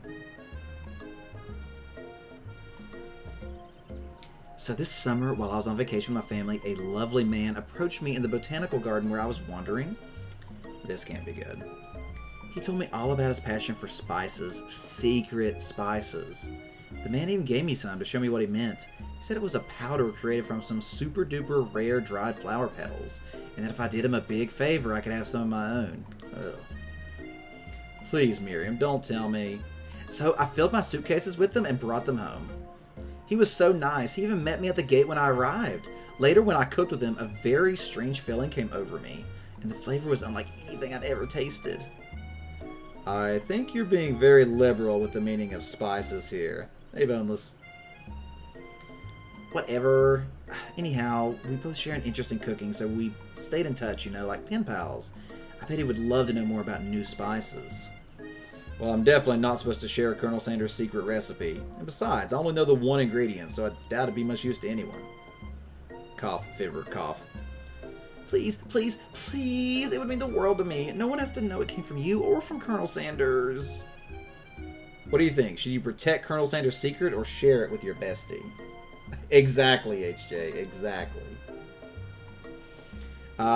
We have to keep it a secret. We have to keep it a secret. Oh, we can't keep it a secret. We have to make up a fake? Ooh, I don't like lying. See, there should be a third option here. Just to, just refuse to give an answer and just kind of, change the subject. Yeah, we gotta protect. Make up a fake ingredient. You quickly think of a fake ingredient name. I don't know. How about... It was, Eye of Newt. I know, it sounds like some kind of witch's potion, but what can you do? Eye of Newt. Wow. Her eyes light up imagining such a thing, and you figure that you've satisfied her curiosity and she'll move on. However, she immediately turns around and does some thumb typing on her phone that you can't quite see. That's probably not good. Gotta protect your OG, bro. Before you can ask her to confirm that she was definitely not texting secrets to other people, you're interrupted. A wind rushes in. Cherry blossoms fill the air. It's Colonel Sanders. He's arriving at school. Stand back and admire his majestic glory or run to him. Run to him might make it seem kind of like cringy, like we're obsessive. So let's just stand back. What's the difference? Colonel Sanders' horse is truly a thing of beauty. Without ever acknowledging that he's being watched, he does a short horse dance before dismounting with a flourish. He then slaps the beautiful creature gently on its rear. Oh, I wish he'd do that to me, sending it running free into the countryside. You are so struck by the sight of him that you lose the ability to speak coherently. Oh, I didn't realize anyone was watching. Don't worry, he knows his way home. You attempt to compliment Colonel Sanders, but the words don't come out exactly right. What a horseful beaut you have. I mean, what a horseful beaut you have. Dang it, that's what I just said. Being such a good friend, Miriam attempts to cover for you. Oh, Sergeant Beard just gets really nervous around people they like. What? This is not helping. I mean, they got food poisoning and were up all night. It was gruesome. You should have seen it. She gives you a wink and a smile as if to say, situation handled. Can't blame a girl for trying. And with that, Colonel Sanders disappears into the school, leaving you and Miriam to follow. When you enter the classroom, you can see your two rivals, Ashley and Van Van, are doing something bad. By the way they're hiding, you know it must be really bad. No, I just wanted to do this one, Maya. Like, counterfeiting recipes bad. Experimenting with restricted ingredients bad. Summoning a demon bad? You try to get a peek over Van Van's hulking shoulder, but he sees you coming. Whoa there, little one. I'm not sure you're ready to handle this. Why don't you make like a bee and mind your own wax, honey?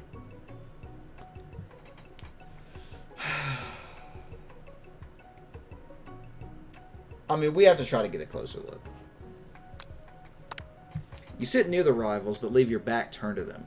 You even hear Van Van mutter something that sounds a bit like a magic spell. However, he notices you eavesdropping. You try and cover your tracks and improvise an excuse. It's time for class and you're distracting the rest of us who want to learn. Now you've upset them. Oh, and you're the Emperor of Cooking, are you? You make the rules? I'm not sure you know a good meal if it ain't you. Being the best chef in the world takes more than just culinary skills. It takes creativity. It takes panache. And it doesn't hurt to use a little evil. Evil! You finally get a look at what they were hiding, and you instantly recognize it. It's a book, just like the one that you found after your encounter with the sport monster. Wait, what is that, HJ? That's the same book that I found last night in the quad. Ashley immediately elbows Van Van, who hides the book behind his back. I don't know what you're talking about. That book is a family heirloom, and its contents are secret. You notice they haven't just been studying the book. They've got Pop pinned to the wall, and they're tossing potato skins at him as he tries to catch them in his mouth. We're playing! Before you can dig in any further, you're interrupted by the arrival of more students. It's almost time for class. Beep, beep. Pop, pop, pop. Clank must be running late. He's in such a hurry that he rolls right over Van Van's meaty foot. Hey, watch it, you bucket of bolts. Oh, that hurts. You watch how you talk to him. He didn't do anything. Womp. Who do you think you're talking to? I've never heard such language, not even from a stand mixer. Womp, womp. No, your mother was a stand mixer. Van Van jumps to attack Clank, but Clank shocks Van Van, sending him flying across the room. Protect me, Colonel... Protect me, Colonel Sanders. These crazed men are about to come to blows. I think it must be over me, but I'm not interested in either of them. Ashley's tone has completely changed in an instant. She bats her eyelashes at Colonel Sanders. Surely he must know this is a ruse. Right? Gentlemen, get a hold of yourselves. Save it for the arena, at least. Or don't. Honestly, what do I care? I've got lofty career aspirations to focus on. Maybe I can help you with your business plan. Just then, Sprinkles arrives to signal the true start of the class day. He's panting, which doesn't seem that abnormal. He's a professor, but he's also a dog. Students, please take your seats. Woof! I apologize for my late arrival. I spent the morning chasing a car all around town, and my tiny legs are very, very tired. But I'm here now, woof, and I hope you're ready to learn. You try to give Sprinkles a pat on the head, but he snarls at you. Sorry. I get a little worked up if people try and pet me before I've had my morning coffee. Well, let that be a lesson to you. Ruff. After he catches his breath, Sprinkles regains control of the classroom. Without further ado, we'll review the global history of my favorite fowl, the chicken. You want to pay attention to the lesson, truly, you do. Which is why, in 1776, at the signing of the Declaration of Independence, it was a chicken who first signed their name.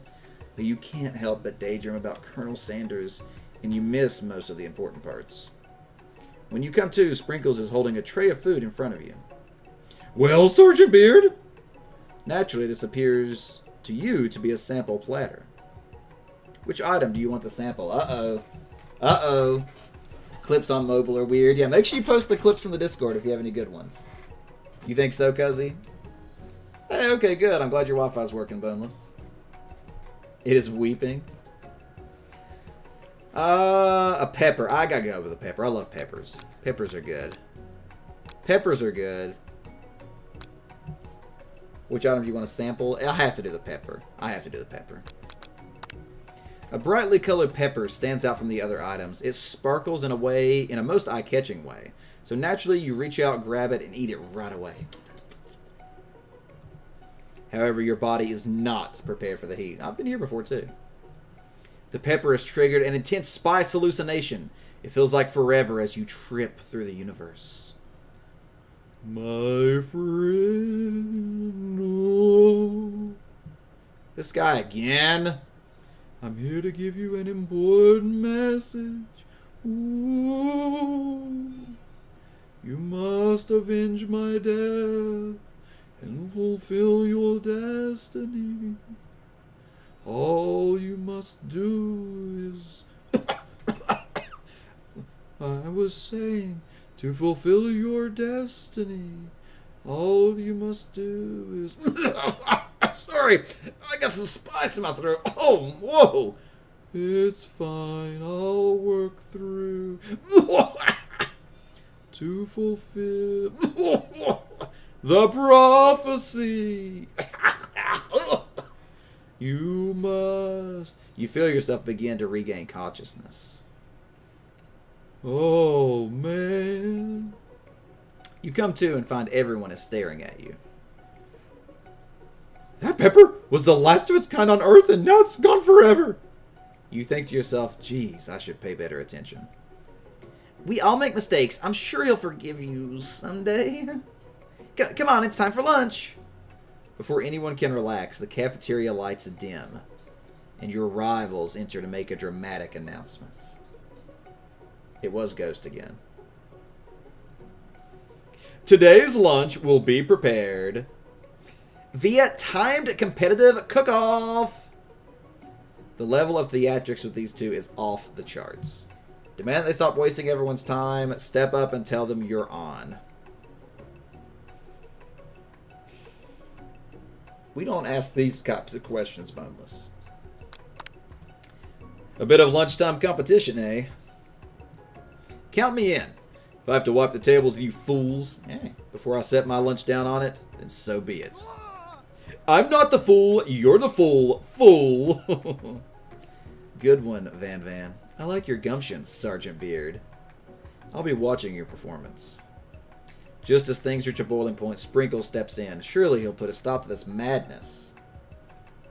Now, students, please settle down. This is a lunchroom, not a sportsing court. Finally, a little sense. You breathe a sigh of relief. At least not until we turn on the timer. Just then, a huge light blasts you in the face, flashing the words, "Timer ready." That's what I'm talking about.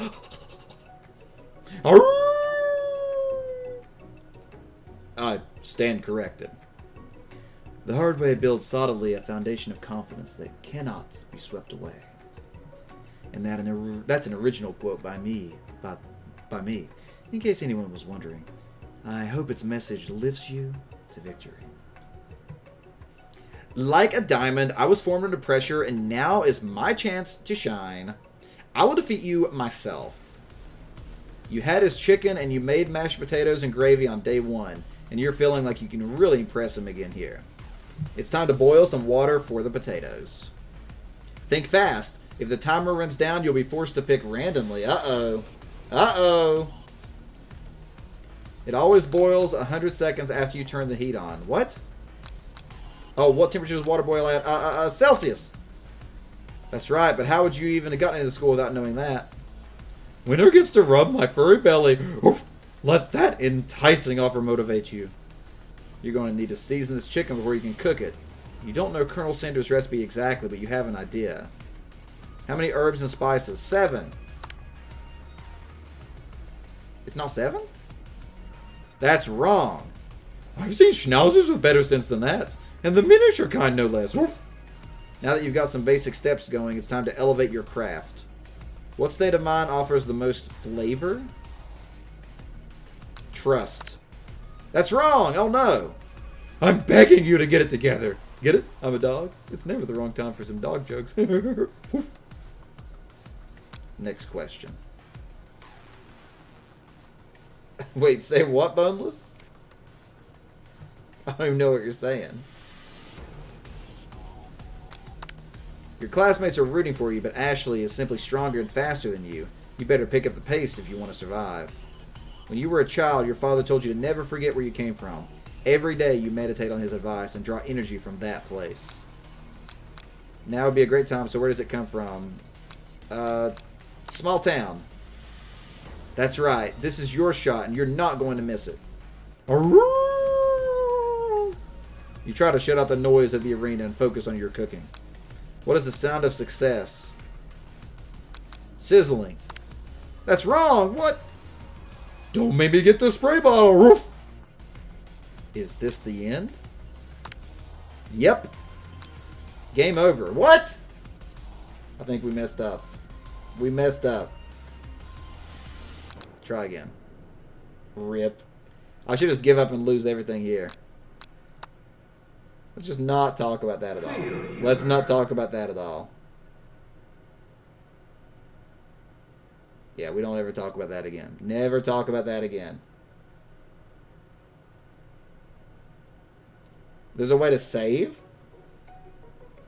Is there a way to save? There's not a way to save. It just auto does everything. Alright, we've already read all this. You're on. We'll do the same thing.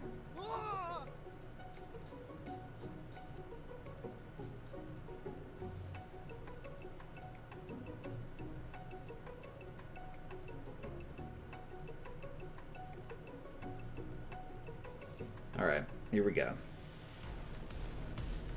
Boil some waters. 100 Celsius. Alright. Season the chicken before you cook it. 11 herbs and spices. That's right. You might not know all of the ingredients yet, but at least you're headed in the right direction. I misunderstood that question before. Tail wagging intensifies. It's time to elevate your craft. State of mind. Did I say trust? Trust. Oh, it was wrong. Darn, I thought I got that one right before. Get it, I'm a dog. Well, I've heard that before. Next question. Ashley's stronger and faster. Never forget where you came from. A small town where big dreams are born. Aroo. Okay. What is the sound of success? It wasn't sizzling, right? So, silence. That's right. When they taste your cooking, they will be so taken with it that they're unable to speak. Oh, okay, that makes sense. That makes sense. You notice Colonel Sanders out of the corner of your eye. I believe in you, Sergeant Beard. He's actually cheering you on. Which would be awesome, except knowing he's watching you makes you totally forget what you were doing. Now all you can think about is Colonel Sanders. How many spoonful of gravies? Winking. What were you thinking? Get your mind back into the competition. You're stranded on a desert island with only one dessert cookbook. Which do you take? What a hunk. I know, right? You know what? Should you be focused on the challenge? You're falling behind. Sorry, riding together in a gondola. What does that have to do with crafting spectacular fried chicken and delicate baked biscuits? Woof, woof. You're really struggling to keep up. At the next station over, Ashley has already begun plating elements of her dish. It's colorful and complex. To make up time, you toss your biscuit dough into a stand mixer. As you do, the crowd gasps. Yikes. I know you love nothing more than seeing a fellow appliance utilized in a kitchen battle, but sometimes that means sacrificing the personal touch. You might not have any hands, but Sergeant Beard does, and a good chef needs to be touching the dough to know when it's properly mixed. There's an easy way and a hard way. You don't get far by going the easy way. When you hear everyone talking, you realize how serious your error was. You immediately shove your hand into the mixer to rescue your dough before it's overmixed. Sergeant Beard, no!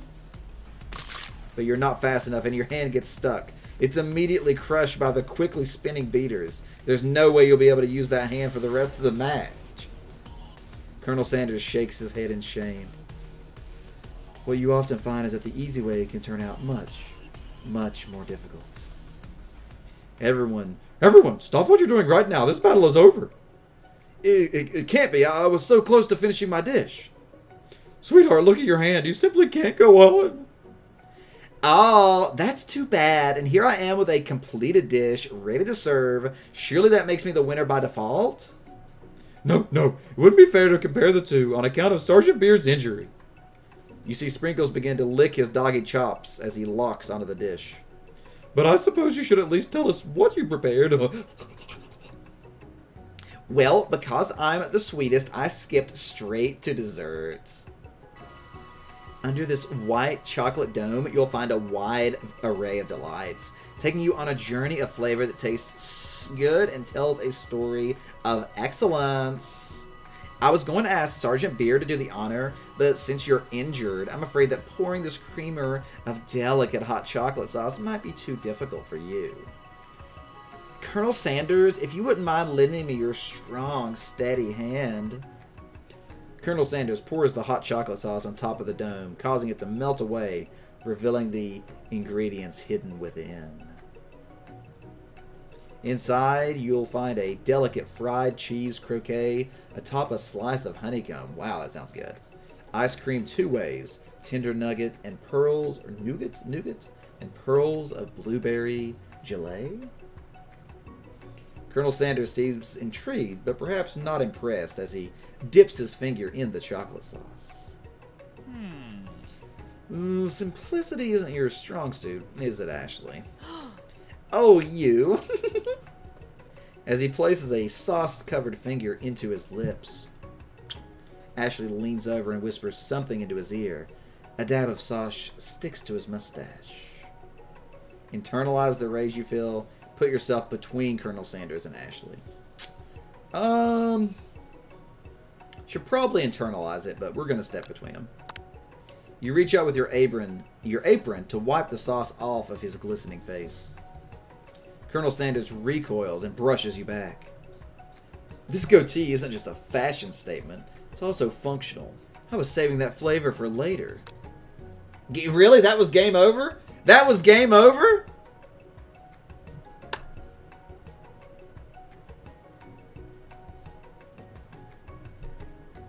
Poll. What are we polling? Say what, Bunless? Kentucky Fried Gore. Pretty much. Alright, try again. Failure. I don't even know where we... that was weird. I didn't expect to lose that one. Did not expect to lose that one. The Colonel is picky. Really? I go back this far? Oh, no.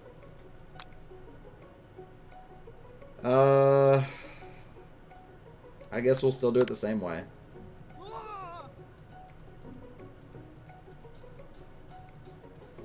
Can't believe we had to go all the way back here.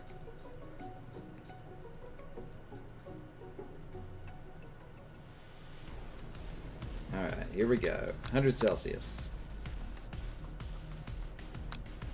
11.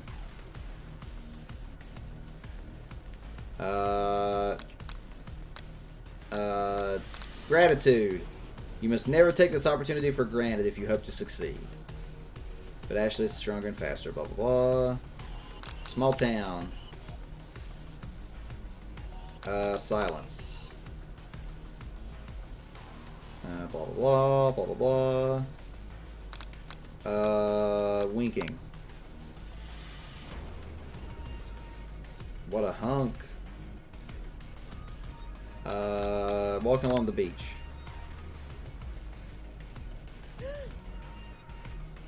Yikes.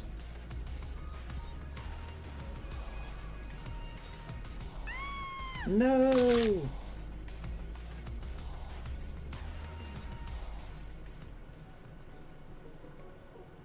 Blah, blah, blah. Blah, blah, blah. Chocolate dome. Where's the hot chocolate? Alright. So we are going to internalize the rage we feel. 9 seconds. Your rage burns so intensely within your eyes that they burst into flames. The flames cause your eyebrows to catch fire and turn to ash, and they fall off of your face, which means people will have a hard time understanding your emotions for the rest of the semester. Perhaps forever. Embarrassed and ashamed by your poor performance, Not to mention your crispy fried brow, you run for the quad to be alone. The beautiful weather feels like an insult. Inside of you a storm rages. And now I'm browless. My one brow is gone. What? Yep, not trust. You have 9 seconds of lag? That's rough. Colonel doesn't love us anymore? Apparently not. Apparently, Cuzzy. It's Colonel Sanders. He's probably here to tell you that he and Ashley are in love and have decided to get married. And he won't even ask you to cater his wedding because you're a terrible chef and an awful person. You try to hide from him, but he approaches you directly. I know you're hurting right now. Not just from that devastating loss, but from that run-in with the mixer and that small fire. You should get that checked out. I'm fine. Can't you just leave me alone? I'm a loser. I'm not fit to fill your fryer. I'll never be a master chef. Failure is a part of life. Not just for you, but for all of us. Do you think I've never failed at anything before? That's exactly what I think. Well then think again. I wasn't always the man you see before you. Enrolled in culinary school, incredibly handsome, successful, motivated. Well, handsome, sure. I was born that way. But I've walked other paths and arrived at dead ends. I was passionate about life, but I failed as an obstetrician. I was passionate about justice, but I failed as a lawyer. I was passionate about livestock, but I haven't failed as a mule handler. That one was especially humiliating. Mules can be so cruel. I didn't know. People see my delicate ribbon tie and my well-kept beard and assume that I've got it all together. Which is true now, but it wasn't always that way. Sounds like this guy could really use a hug. I resolved then that I was going to amount to something. No amount of hours, labor, or money would deter me from giving the best I had to give. As Colonel Sanders changes focus, you can see something ignite inside of him. A burning passion. One has to remember that every failure can be a stepping stone to something better.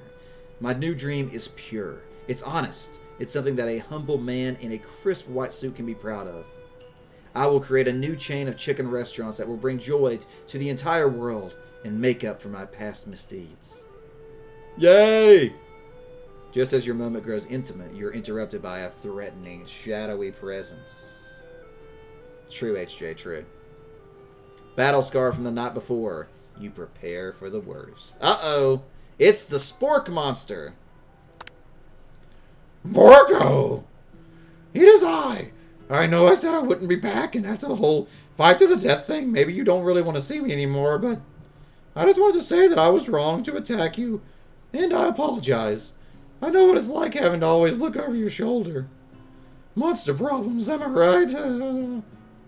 Oh, thanks, Borko. I'm glad there are no hard feelings. Getting jumped by a giant creature in the dark of night can really rile a person up. I also want to apologize for the way I switched right into attack mode. I went defensive first, though. I know that you're strong, and cooking school can put a person under a lot of stress. I actually used to go to this school. I wasn't always a spork monster, you see. I don't believe it. You were human once? Well, no, I was a golden retriever, but I was still a student. Until one day some mean kids with a magic spellbook cast a dark enchantment on me, and I was forever transformed. A magic spellbook? Precisely. I had procured a copy for myself, but somewhere along the way I've lost it.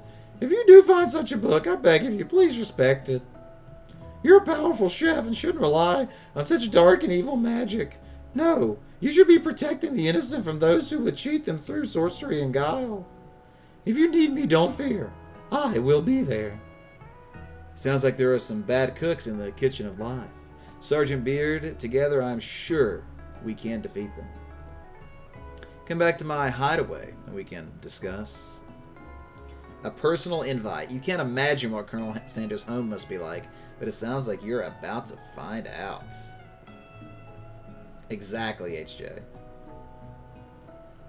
Stepping inside Sanders' home, surrounded by his things, you start to feel a special bond with him. It looks like you've lived such an exciting life, Colonel Sanders. Every day can be an adventure if you approach it with the right attitude. Long ago, I made the decision to never stop searching, never stop working, never stop imagining. Have you been working on any newer recipes of your own lately? I'm always excited to talk about food with another ambitious chef. Well, there is something. It's just a side dish that I've been tinkering with, trying to find the right balance of flavors and textures. I'm not sure I've nailed it yet, but I am close. Colonel Sanders' eyes perk up as he starts to wonder what dish you might be describing. It's meant to pair with something spicy or something crispy. Maybe both. Now you've got him right where you want him. Should you reveal your new creation or keep it a secret just for you?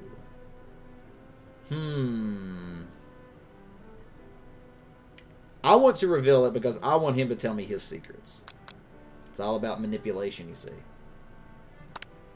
You decide that you're as ready as you'll ever be to share your original cooking with Colonel Sanders. Before you can talk yourself out of it, you decide to dive in head first.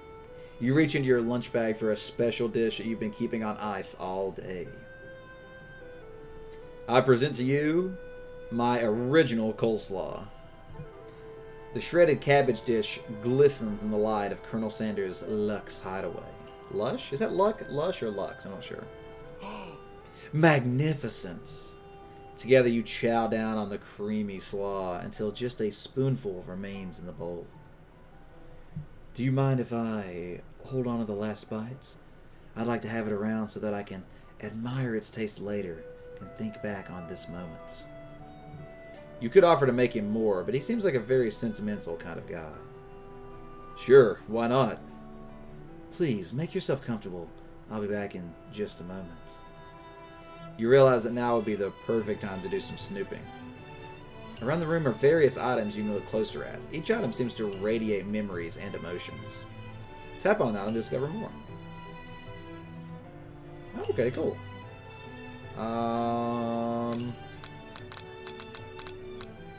We have to click on the chicken. You notice a very realistic stuffed chicken sitting on a corner table. When you pick it up, you realize it isn't just realistic. It's real. Taxidermy? Must have been important to Colonel Sanders when it was alive. A little note clipped to the chicken's foot reads, "The true state bird of the greatest state of Kentucky." Tap on that to discover more about the Colonel. That's funny. Really? Oh, that's depressing, Delilah. Sorry to hear that, friend. Yeah, I think so, HJ. I think so. Hey, thanks for the lurk there, Bacon. Let's look at the view. You gaze out the window across the vast lake and mountain range beyond. Just then, the ghost of Student pops up. Are you thinking about heading out into the world on a quest to avenge my death? Wait, what? I never even learned your name. Why would I avenge you? I could just tell you my name right now. Can't you say I'm in the middle of something? You open the window, a crack, and the ghost is swept out with a breeze. It's so random, I love it. Secret elevator button? This must be where he keeps the secret recipe. Uh-oh. You think for a moment, what number is important to Colonel Sanders? Then it dawns on you. Hearing Sergeant Beard reminds you of them? That's funny, Boneless. Wise ghost in this game? Ask him. As soon as you turn the dial to 111111, the safe opens. Inside it, you find a single note. Can chicken be prepared sashimi style? What?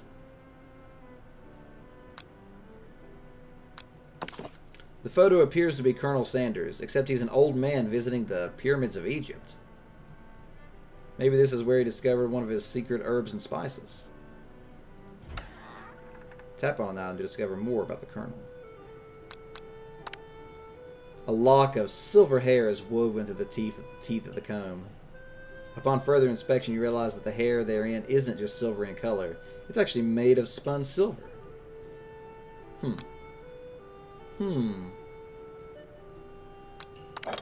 take a closer look at the large urn sitting on a nearby pedestal. There's a plaque on it. It's dusty, but when you wipe it off, you can read the inscription. It says, "Here lie the ashes of all my past careers and business failures." Poor guy. An adorable little baby boy crawls across the floor.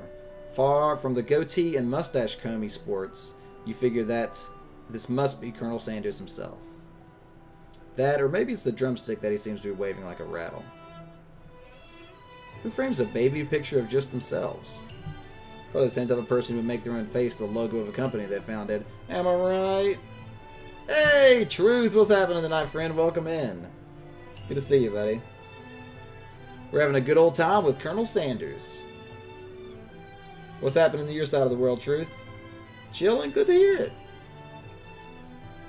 Sexy KFC, it's true. 2 words you never thought you'd say. A scented candle. You pick it up and try to identify the smell. Power tool? Freshly starched collar? Piece of wood floating in a lake? Summer of '69?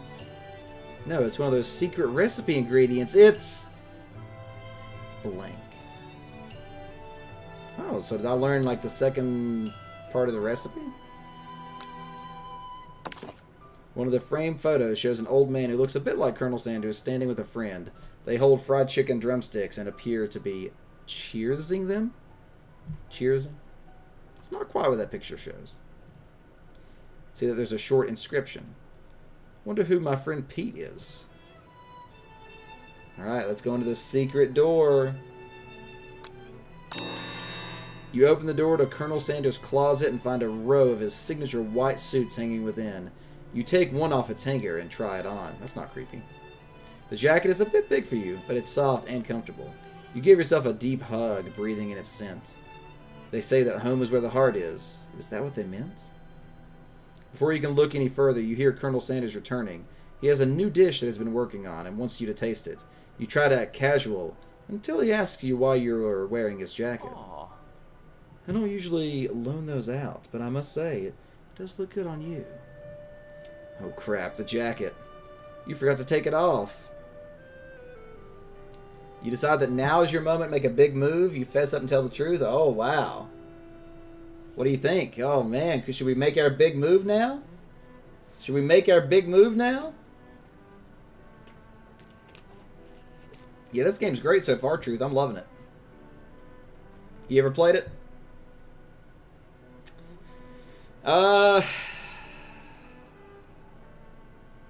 Fess up and tell the truth. You confess. I think I've developed feelings for you. I might be developing feelings for you too, but I'm concerned. I can't let anything get in the way of my dreams. Overwhelmed, you take off the jacket and run for the door. But the thought of leaving Colonel in the midst of such an emotional breakthrough gives you pause. You stop yourself. Colonel? Yes, Sergeant Beard? I honestly think this may be the beginning of something wonderful. I think you're right. We should take things slow. You talk late into the night and drift off into a slumber. Dream sequence. Snore, snore, snore. The trailer Legion, nice. You awake to a beautiful morning in Colonel Sanders' hideaway. Did you make the right decision on how to respond to Colonel Sanders? Only time will truly tell. Today is the day that could change the rest of your life. You think about the new secret ingredient you just learned about. In some jurisdictions, it isn't even legal. But if the recipe is a secret, how will they know? Your thoughts are interrupted when Colonel Sanders emerges into the room. He's holding a gorgeously plated breakfast and your mouth waters at the sight of it. Here's a simple breakfast I just whipped up. It's meticulous. You taste Colonel Sanders' food and it takes you on a journey. When you return, he's waiting to ask you an important question. So would you say that we're the perfect match? How presumptuous. My cuisine and your taste buds, that is. Such confidence, such grace. This Kong has always could be the world's greatest gift to cookery. Take him down a peg or flatter him. Can I just like switch these two words? We'll go with this, flatter. You know, I think we might make a great team. A single tear begins to pool in the corner of his eye as he gazes out the window. And with the right business partner, I know I can't fail. Business partner? Could he be talking to you? It's all happening so quickly. Overcome with emotion and confused by your feelings, you're on the verge of tears. Unable to speak, the only answer you can find is to run out the door and get home. There's still one more day of school after all. The University of Cooking School Academy for Learning waits for no one. You get home to find something very surprising. Your best friend is there waiting for you. Where have you been? Because I had one heck of a night. I've been desperate to talk to you about it, but I couldn't find you. I got worried that something had happened to you. It's okay, I was just... Now that it turns out you're fine, I can finally get you up to speed on the saga of Miriam. Sure, but... You will not believe what happened to me after school yesterday. I went on a date! I think I can believe that. Since I've been partnered up with Pop, he asked me to go out with him. Of course I told him, you better harness those wild horses, young man. I'm not that kind of girl. But he was just interested in spending some one-on-one time together and getting to know me. So I said, yeah, sure, I can get to know the little guy. Long story short, he took me to his favorite shush house, but things quickly spiraled out of control. Did she just say shush house, as if that's a thing people say? What is that even referring to? That's a good question. What is a shush house? I'm a little scared now. Now I'm not really sure where we stand. Hey, music. Thanks for the host, friend. You don't give Miriam time to tell her whole story, however. Bottling up the details of your own night is just too much to bear. And I went on a date, too, back to Colonel Sanders' house, where I spent the night with him. You what? Nothing happened, but the emotional connection... Wowzers. Miriam offers to support you no matter what you do. Together with your bestie, you feel like you can do anything. When you arrive at school, you encounter your rivals in the quad. You can tell from a distance that they're picking on Pop, although he himself might not quite grasp that fact. Because, you know, he's Pop. What's a swirly? It sounds delicious. Oh, it's great. I'll order you one right away. I'll have my swirly with sprinkles, please. Sprinkles is dog and a treat. You can get your swirly dip too. Why don't you pick on someone your own size? Because I'm literally the biggest person at this school. There is that horse that Colonel Sanders rides to school, but who would dare pick on such a gentle and beautiful creature? You've got some nerve, Sergeant Beard, suggesting I pick on a defenseless horse. Now you're that was the other person saying. I messed that one up. Now you're twisting my words, and I won't have it. You clench your fist, but the injury from yesterday's mixer accident makes you wince with pain. Oh, ugh. Doesn't look like you can go on cooking like that. Might as well just give up. I'll never give up, ever. Colonel Sanders arrives just as it appears things are close to boiling over. A naturally intuitive person, he senses that something has been going on. Exactly, HJ, exactly. You're glad Miriam is still backing you up, right? Alright, thanks, Truth. Appreciate it, friend.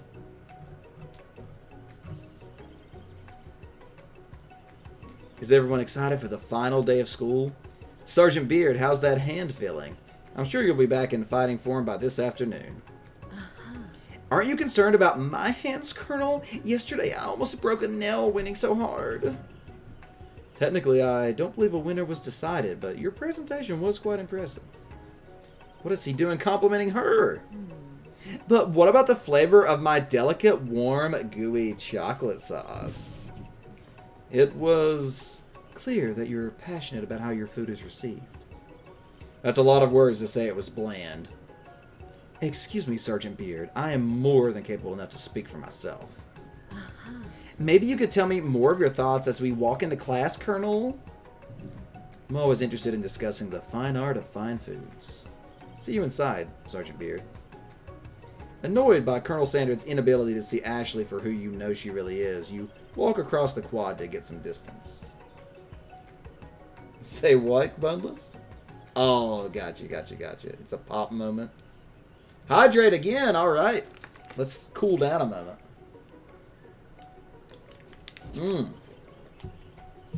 Thank you for keeping my throat moist. Talking a lot in this game. In an attempt to distract yourself from how slighted you feel by that interaction with Ashley, you take out the spell book you recovered yesterday and start flipping through the pages. Wait, I thought I didn't have the spell book. Walmart brand, boneless, great value.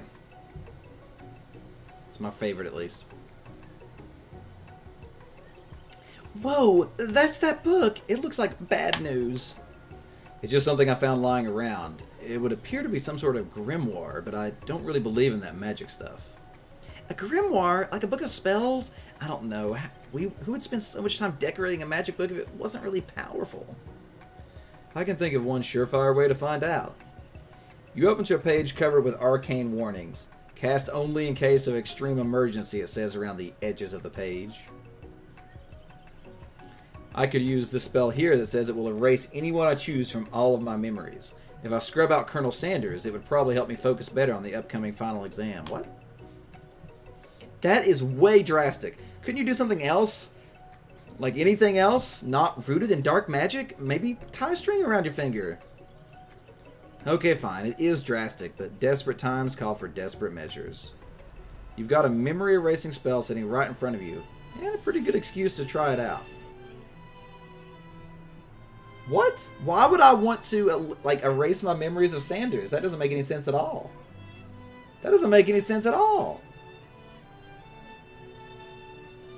This is a weird plot point. I don't even feel like this makes sense. Yeah, this doesn't make sense at all. You take your friend's advice and put the book away. It's almost time for class. Sprinkles is already in the room, waiting for the students to arrive. He clears his voice to make a quick announcement. I want you all to know, I feel something of a dog moment coming on. But I assure you, it's nothing to be afraid of.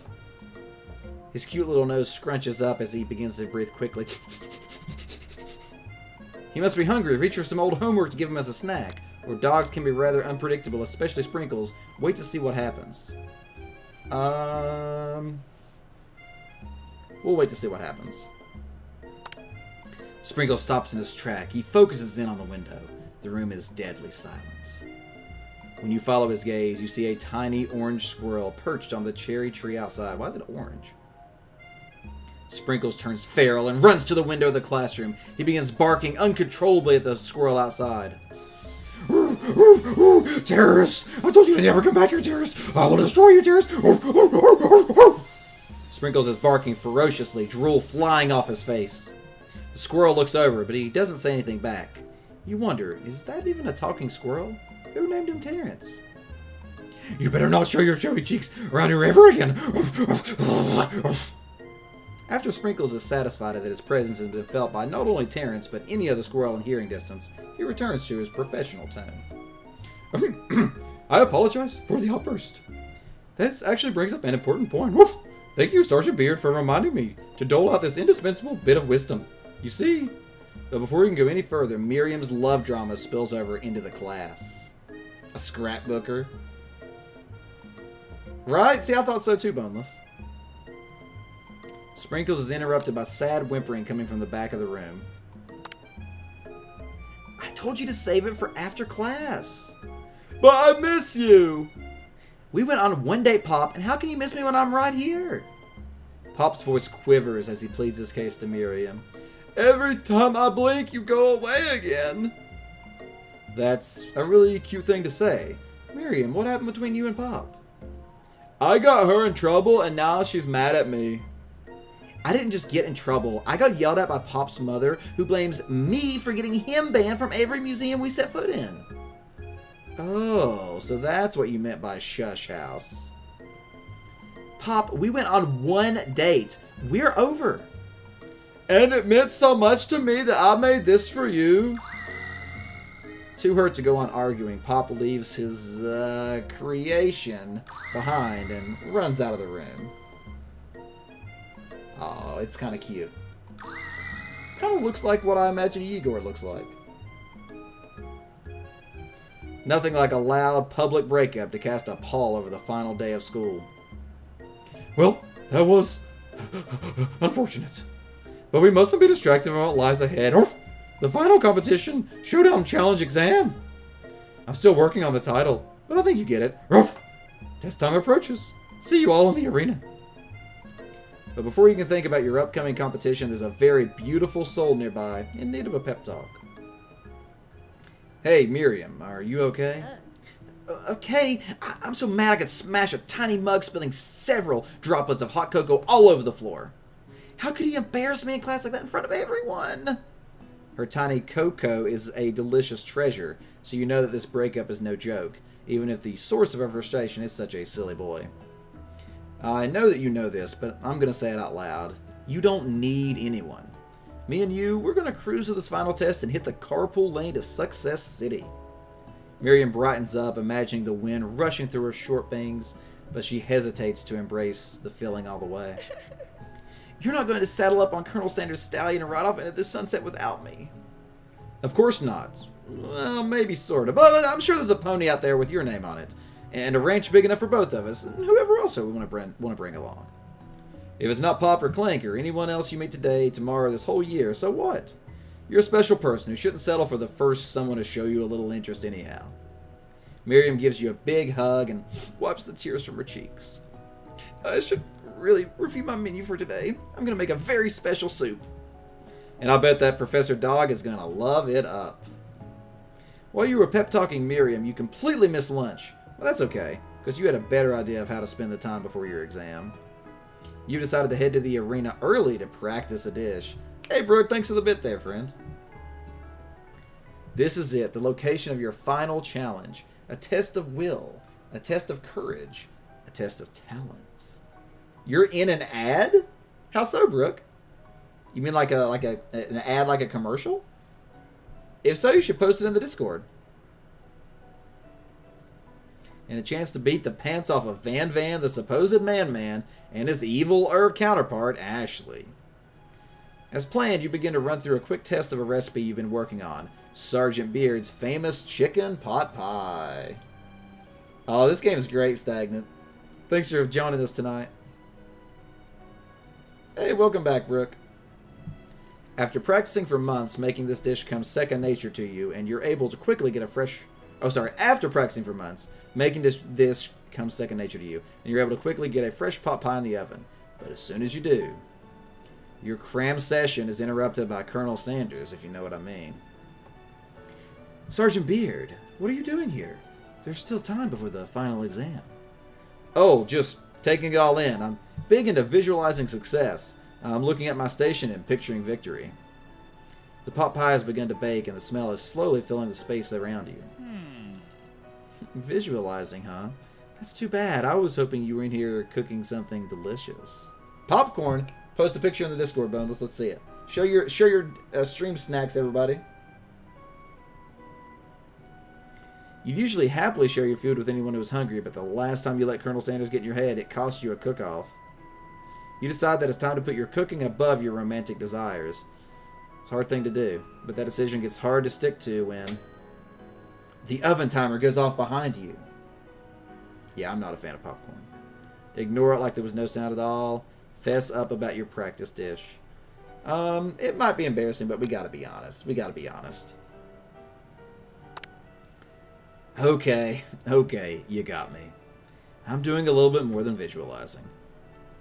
I know, my nose can smell a pot pie from 400 yards. That's an oddly specific distance, but you'd expect nothing less from such an oddly specific man. You ready to sleep, music? Well, thanks so much for hanging out with us. You have a great night and stay wholesome, friend. You knew it was a pot pie just from the smell? Not just a pot pie, but a chicken pot pie with an all-butter crust. And my nose is telling me something else. Oh no, is it burning? No, I can smell it was made with a heaping helping of TLC. But it'll probably start burning any second if you don't pull it out. The moment of truth. Wow. It's the best pot pie I've ever tasted. I've always loved country cooking, and I could eat this all day. There's no time left. The final showdown is about to begin. Not healthy. A paper straw. That's not healthy at all, cuzzy. Yeah, see you, music. Sprinkles lays down the ground rules. There are no rules. That is, except to cook with everything you've got. Woof, woof.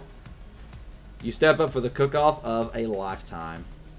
You decide that mac and cheese, plus the pot pie you've been practicing, are just the dishes that'll push you over the edge to victory. Meanwhile, both Van and Ashley are prepping wildly elaborate dishes per their usual over-the-top selves.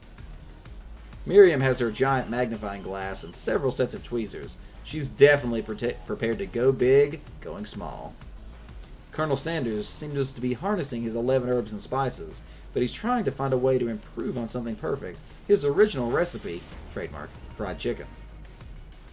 The intensity in the room starts at a full 10 out of 10 with a frenzy of action. Everyone is calling out really cool special cooking moves as they prepare their food. Wow, this is getting serious. Colonel Sanders batters his chicken as it levitates through the air. Egg wash! Miriam furiously injects ingredients into an itty-bitty pot of broth. Best friend, faster blaster! Van flexes his pectorals as he chops open a sea urchin. Let's rock and roll! Ashley scoops her pastries off the tray with lightning speed. Shallow personality spatula! Even Clink gets in on it. 5-dial pressure point chicken cooking technique. Wait, when did Clink learn to speak English? It's the singularity as was foretold. We mustn't let it happen or the appliance uprising will take us all. Self-destruct. Van quickly unplugs Clank and rolls him out the back door of the arena.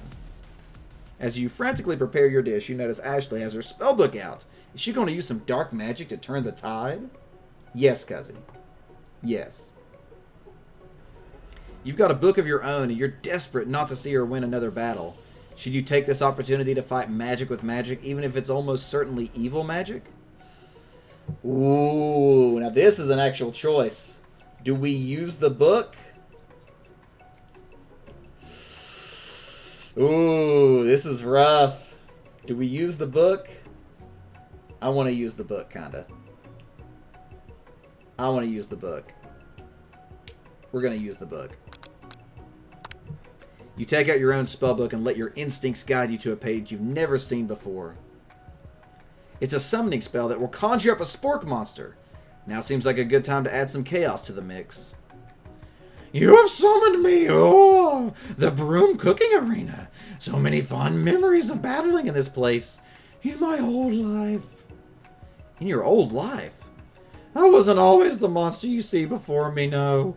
Once I was but a student like yourself who attended this school. I think you already told us this. Spork Monster notices the book you're holding. I see what's going on here. Things aren't going your way, huh? Been there, my friend. I tried to cast a spell on myself to imbue my body with the powers of my favorite foods. As you can imagine, things did not go as planned. When spells say only cast in case of emergency, they mean it. I'm kind of in a pinch here. You got any better ideas? The Spork Monster's smile curls up mischievously. For starters, never cast spells on yourself. Cast them on your rivals. Just tell me who's giving you trouble and we'll take very good care of them. You motion to Ashley, and before you can think better of this dastardly decision, he recites a spell that turns her into a chicken. Now a mere bird, she flaps her wings and glides off into the produce section of the arena, far from her station. Okay, gotta go. Bye. Uh-oh, this could be dangerous. You're immediately racked with guilt over this act of blatant transmogrification. You don't know what to do. It would be poetic justice for Ashley to live out the rest of her days as a chicken, and yet that seems unspeakably cruel. After all, it's just a cooking competition. Do we save Ashley, friends? Yeah, I'm a little confused on the Spork Monster lore, too. It seems like we have two conflicting stories here. One that he was a dog, and then one that he's not. Pretty much Cuzzy. I think we got to try to save her, though. We got to try to save her. Hey, now, you better not do spoilers like that, Boneless. If that's a legit thing, you better not. You turn to the next page and cast a reversal spell. Chicken Ashley immediately transforms back into herself. Bah? She's in shock and still exhibiting some chicken-like movements, but otherwise appears to be alright. Is it just me, or does the chicken seem remarkably fresh today? Right then you realize that Colonel Sanders witnessed your entire sabotage. He is not impressed. Your heart sinks as you think of how much you might have disappointed him and ruined your chances of any kind of future together. Having suffered this huge setback, you don't know how you could ever win. Give up and drop out of culinary school. Let's do it. Oh, okay, I got you, Bones. Deep down within yourself, obviously, yeah. I can do this. I have what it takes. I came here to win. Your hair turns mac and cheese orange as culinary energy flows through your body. My heart is pure. My hands are steady. My taste buds have been preparing their entire lives for... Yes, Sergeant Beard, you are the chosen one. You will avenge me. The power you've been summoning immediately fades back out. You interrupted my inspiring monologue. Sorry. My heart is pure. My hands are steady. My taste buds have been preparing their entire lives for this moment. I will show the world my cookery. You begin to levitate off the ground. Energy courses through your body. You know that with this power, you can do anything.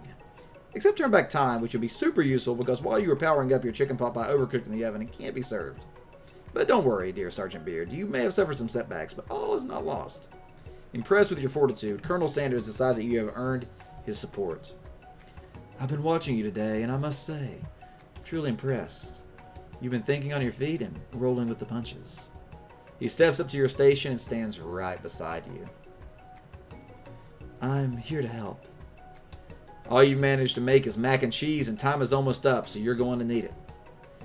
But Colonel Sanders, what about the test? What will happen to you? Well, what about the rules? Following the rules has never really been my thing. I follow my heart. What a guy.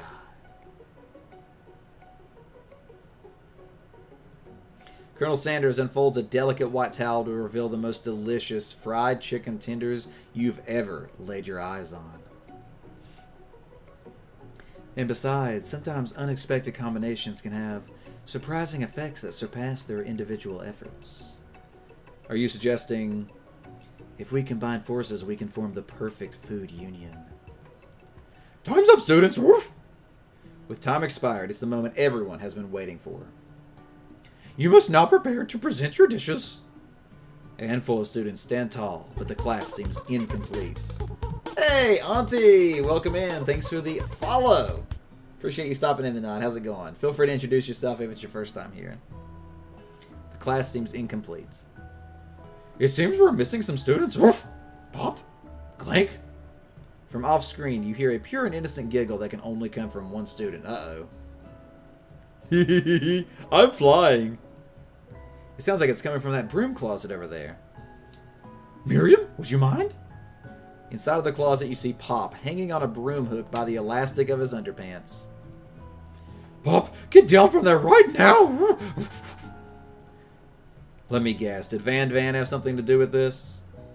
When someone asks for a wedgie, who am I to refuse? I thought a wedgie was a salad.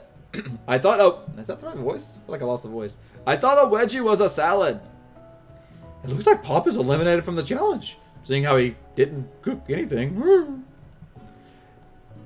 I can't feel my legs. May I be excused? Sure. You kids and your pranks. Woof!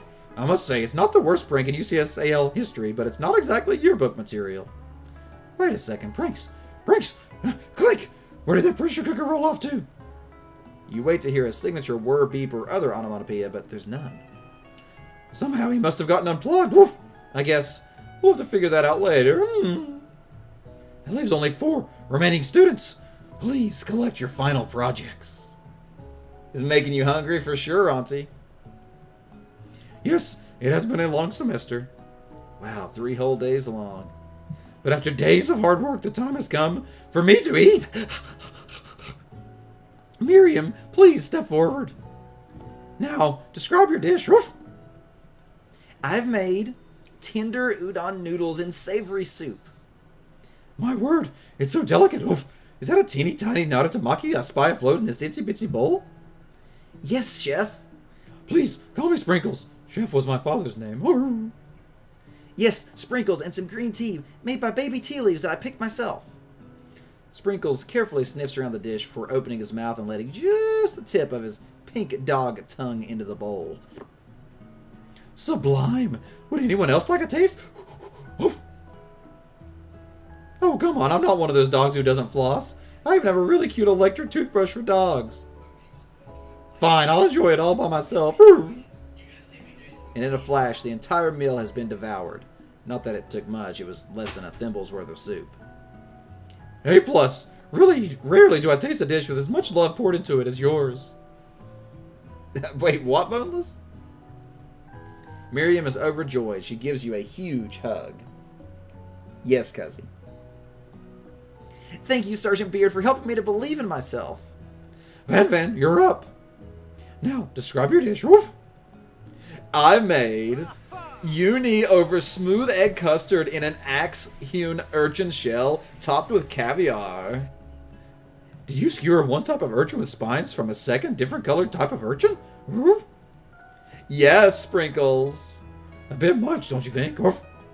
That's exactly why I did it. A bit much is my kind of brand. Doesn't it look cool?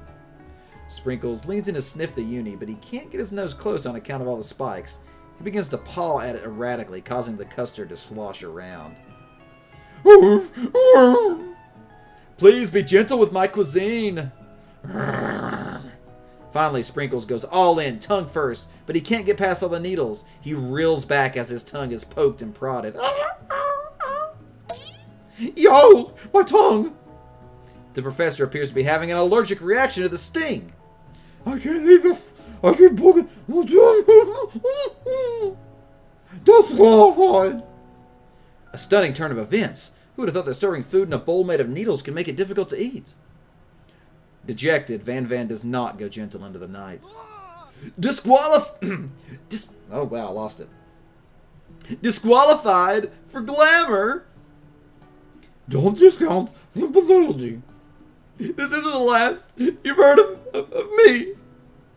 For forcing us to endure his swollen tongue for another moment, Sprinkles graciously laps up a bowl of milk. I know, yeah. I'm a dog and I drink milk. Get over it. Oof. Sometimes it helps calm my agitated tongue. Next, student! Ashley, it's time to step up. Now, describe your dish. Oof. I made orange blossom Turkish delight in a light rosewater syrup topped with French meringue and connected with sugar glass. Why not, Boneless? Why not? Uh-oh, Chrissy has triggered the command. Thank you, Boneless and Cuzzy. That actually doesn't sound too bad. Indeed, it's quite delightful. However, I'd ask that you please refrain from eating it or attempting to taste it in any way. It's very fragile and meant to be a display piece. Don't eat the food. At a cooking school? Hey, Broom! Good to see you back, friend. It's been a while. What's happening? What's happening? Alright, Chrissy, calm down, buddy. Sound like eternity, right? At a cooking school? Got toast in your ears or something, Sergeant Beard? I told you, it's a display piece. Actually, I must say, it is beautiful. However, this is a cooking competition. Oof! At a cooking school. Yeah, which is why I cooked it and did an extremely good job cooking it too. I didn't realize that we were having an eating exam. If I wanted to be judged on eating, I go to the College of Eating, School for the Hungry. I suppose you could smell it if you absolutely insisted, but don't breathe too hard, you might disrupt the sugar spiral. If the food cannot be eaten, it cannot be judged. Oof!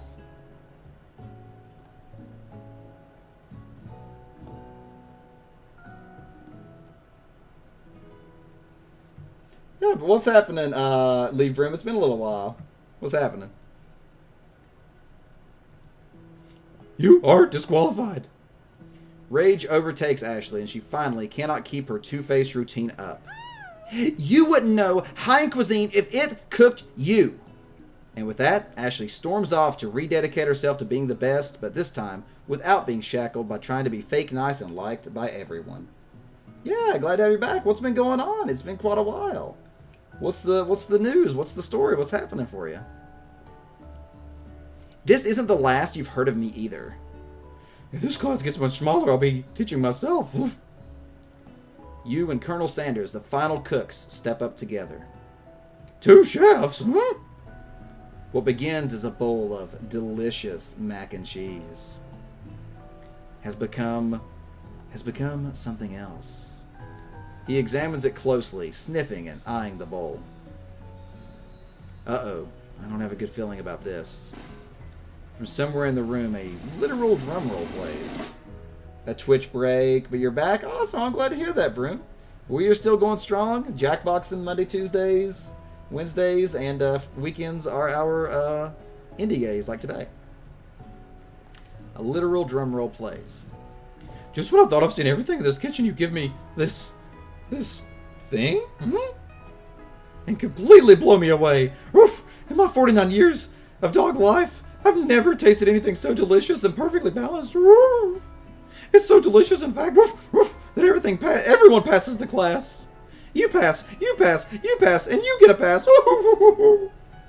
Everyone gathers around and partakes of the mac and cheese bowl. They all seem to transcend this reality into another dimension. A Ramstein baby? That's funny. You win! Together, you and Colonel Sanders have made a new menu item. The new menu item is so impressive, even the Van and Ashley are drawn back in by its magnificent fragrance. Oh, whoa! Look at that! What a night to do it to. HJ coming in with that VIP redemption. Look at that. Well, HJ, I so appreciate you being part of our community and being an awesome, wholesome member here. So you are very deserving of the VIP award. So HJ, again, from the bottom of my heart, I want to thank you for being amazing. And hold out your finger, because that diamond is coming your way. Because HJ the second, you are officially VIP. You are officially VIP. Go ahead and show off your diamond, HJ. Let's show off your diamond.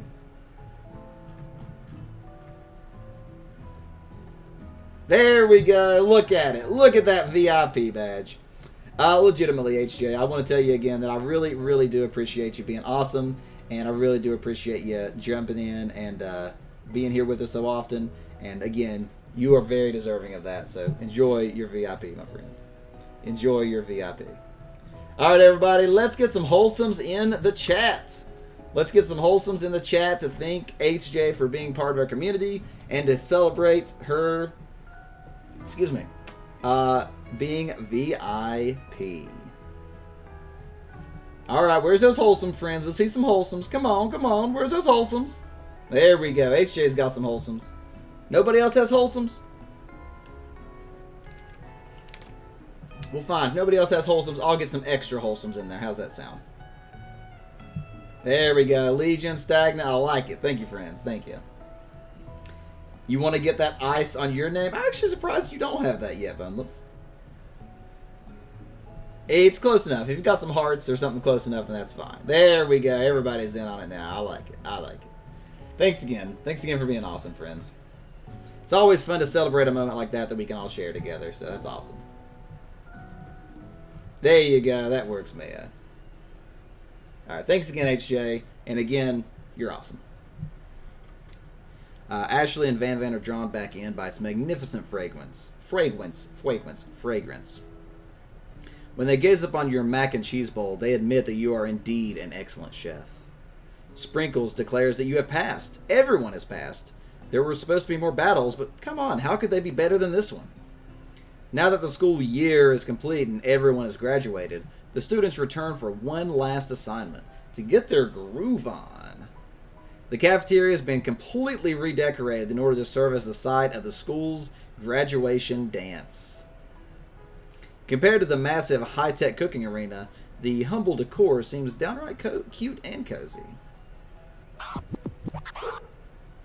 DJ Dog. Wait, sorry. DJ Dog is in the house. Ow, ow, ow. You knew that Sprinkles was a master chef, but also a world-renowned turntablist? Who says you can't teach an old dog new tricks? Van and Ashley tell everyone that they've committed themselves to righting the wrongs they did while they were the villains. For a moment, you actually believe them. Not another haunting. No ghosts allowed at graduation. It's clearly written in the school's bylaws. I was never actually a ghost. It was all a trick to get you to finally notice me. Hey, senior soy sauce. Posture check. Alright, everybody, sit up straight. Fix your spines as we finish up the game here. Sit up straight. Oh, amusing. And now that everyone is together, it's the Spork Monster. He has totally mellowed out. Everyone, the Spork Monster is no more. From here out, I prefer that everyone refer to me by my new name, Party Monster. Student tries to finish what he had to say, but everyone is too wrapped up talking to Spork. Sorry, Party Monster. Dejected, student walks off. Maybe things didn't work out for Miriam romantically, but she found the love in her cooking. And you know, she's gonna do great. A red carpet rolls out across the floor of the ballroom. It's like a holiday movie premiere. Who could command such an entrance? It's Pop! He's arrived late to the dance, but apparently for good reason. Walking the carpet, you see perched atop his dirty chef's hat a crown. Welcome back, Pop. Woof. I know you weren't able to complete the final exam and accept your diploma. Woof, woof. So we had to mail directly to your father. We figured it was the least we could do for the school's dean. Woof. Oh, now I get it. And we get a new wing on the school. Not to mention the honor of educating the son of the chancellor of such and such. Miriam. Miriam. I lost it. I'm having so much trouble getting the voices back now. Miriam, will you be my lady king? What an incredible turn of events. An offer to join the royal family. It's like a dream come true. You'll get to be a princess, or maybe a queen. I'm not sure if he even knows, but either way, crowns and gowns, baby. I'm sorry, Pop, but I'm not interested. Not now, at least. I've got so much to do with my life. A twist on a twist. So many more 3-day universities to attend. So many tiny foods to meticulously sculpt and then watch get accidentally blown away by a single sneeze. Okie dokie. The music of the dance is interrupted by the sound of sparking and electrical hissing. Getting funky? Yes, Cuzzy. It's Clank, who has arrived late to the dance. Now that I have graduated, I can reveal my truth. Whoa, he's still doing the talking thing. I am Clank, and I am not of this earth.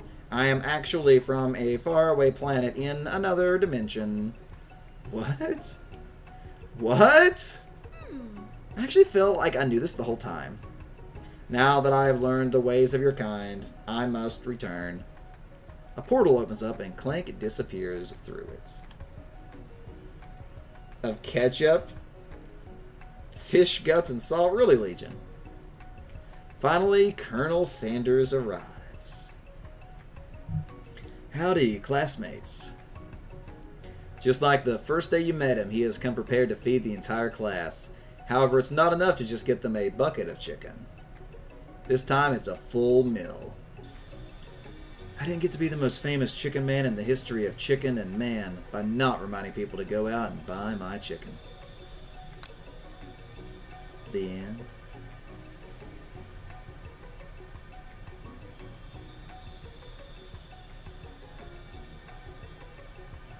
Scoliosis check. You want to get that ice on your name? Yeah, for sure. You'll get there. You'll get that bonus. All the dishes of KFC, yep. No, it's not the end.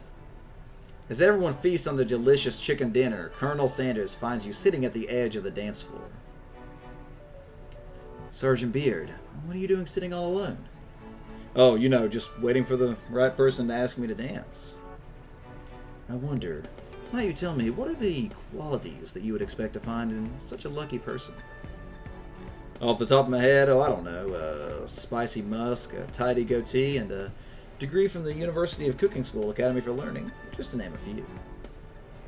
It truly is my lucky day. Would you dance with me? Yes, I would love to. As you glide across the dance floor, hand in hand with Colonel Sanders, the future stretches out in front of you.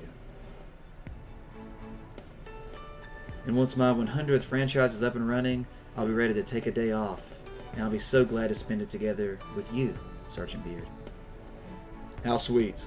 We'll work together and play together. Colonel Sanders stops dead in his tracks.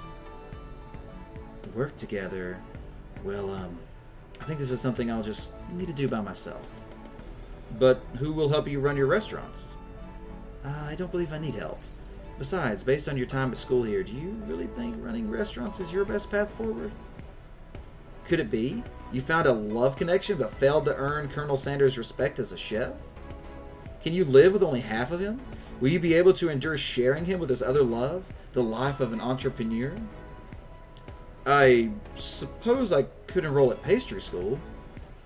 Oh, my dear Sergeant Beard, I'm sure that you'll find your place eventually. And along the way, you'll have me by your side. The end. You did call it, didn't you, Boneless? You were here, YouTube? I wish I was sponsored by KFC. I wish. Yeah, that's true. KFC did actually get this game made, Stagnant. They were the publisher.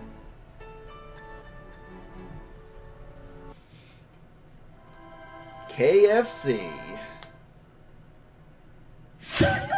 So that's it. That's legitimately the end. That is legitimately the end. Cover your ears. It's way too loud.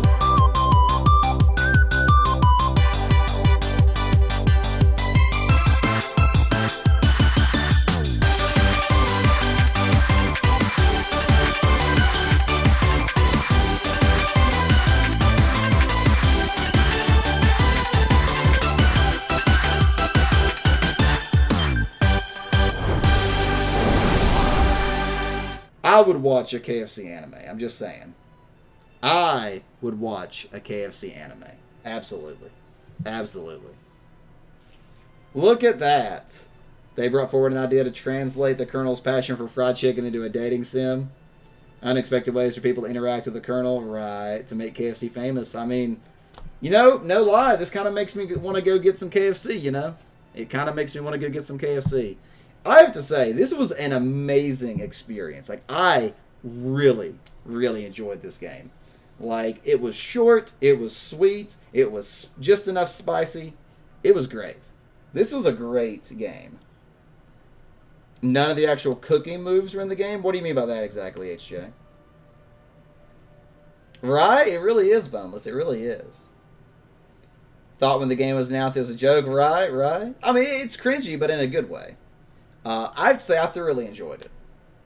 I thoroughly enjoyed it. I would honestly love to see a sequel. I would love to see a sequel to this. I think it'd be really cool, actually. Maybe it goes in like the story of the Colonel's life or something, you know. There's a lot of ways they could go with like that. Yeah, pretty much, Guzzy. Pretty much. So how did each of you feel about it? Did you like it? You think it was good? Is this something that you want to see more of, games like this? These like little one-shot plays? See, I enjoy doing that too. I like games that we can kind of just play through in a single sitting like this. It's pretty sweet. Pretty sweet. It was very cool. It was really cool. And we had some stuff go along the way. We had Sherp's 2-year resub. We had HJ getting that diamond. We had a few things going on, so that's pretty cool. That's pretty cool. Really good night. So by the way, I was talking to people about this before, but we are considering doing a bit of a change on the schedule, and I'm thinking about making Wednesdays no longer be Jackbox specifically, but to just be community games other than Jackbox. So we might do a night focused on Paper Pirates or, you know, something else like that. So I might post an official stream announcement change soon. I'm just going to make some final decisions in my head on that. Oh, there are multiple endings. Really, Boneless? That's interesting. I wonder how the multiple endings go. I guess just on the few different trees that you could advance through. That's interesting. Yeah, I've seen the one about pigeons. Hateful Boyfriend is what it's called. Hateful Boyfriend. Yep. It would be interesting to see a sequel to this game. I would play it. Like I have to say I am thoroughly impressed. Like I expected it to be like decent. You know, I knew it was a decent quality game, but I didn't expect to actually really enjoy it. Like I mean, I was actually interested in the story. I liked the characters. I enjoyed doing the different voices. It kind of expanded my little voice repertoire. It was good. It was good. Yeah, sure, go with that, Bone. Let's do that. Do spoiler tags and then post it in the, I guess you can do the off topic or something like that. Or I guess tuned out even you could do. Miriam's partner. Yeah, a lot of things they could do, HJ. Dream Daddy, maybe one day. Maybe one day. You can't do the same thing twice. That is true. That is true, Kuzzy. But I think there's ways they can make it work. Maybe actually incorporate a little bit of cooking mini games into it or something. There's some cool things I think you could do. It wouldn't even have to be necessarily a dating sim again. You know, just a story sequel that's a different genre. You know, something like Overcooked or something. I mean, there's different things they could do. Different things they could do.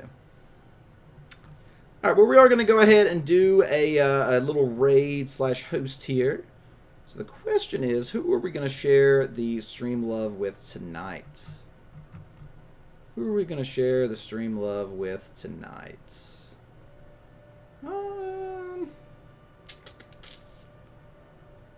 Let's go drop some love on... Let's just go to 6. Let's go over to 6 We haven't been to that stream in a while. It's a little bit of a small night, but that's okay. That's okay. We'll go share some love with 6.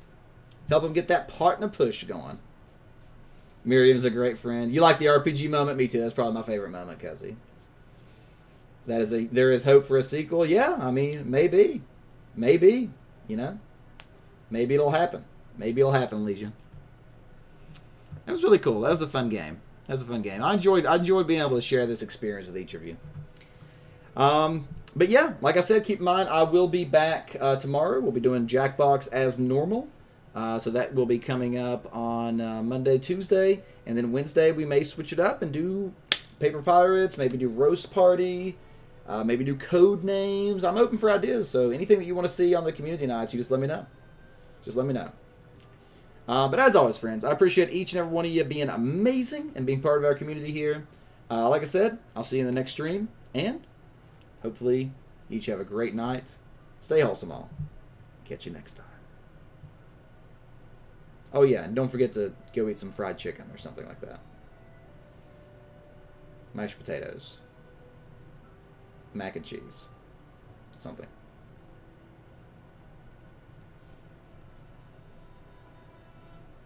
And if you didn't raid, then I will not lick your fingers.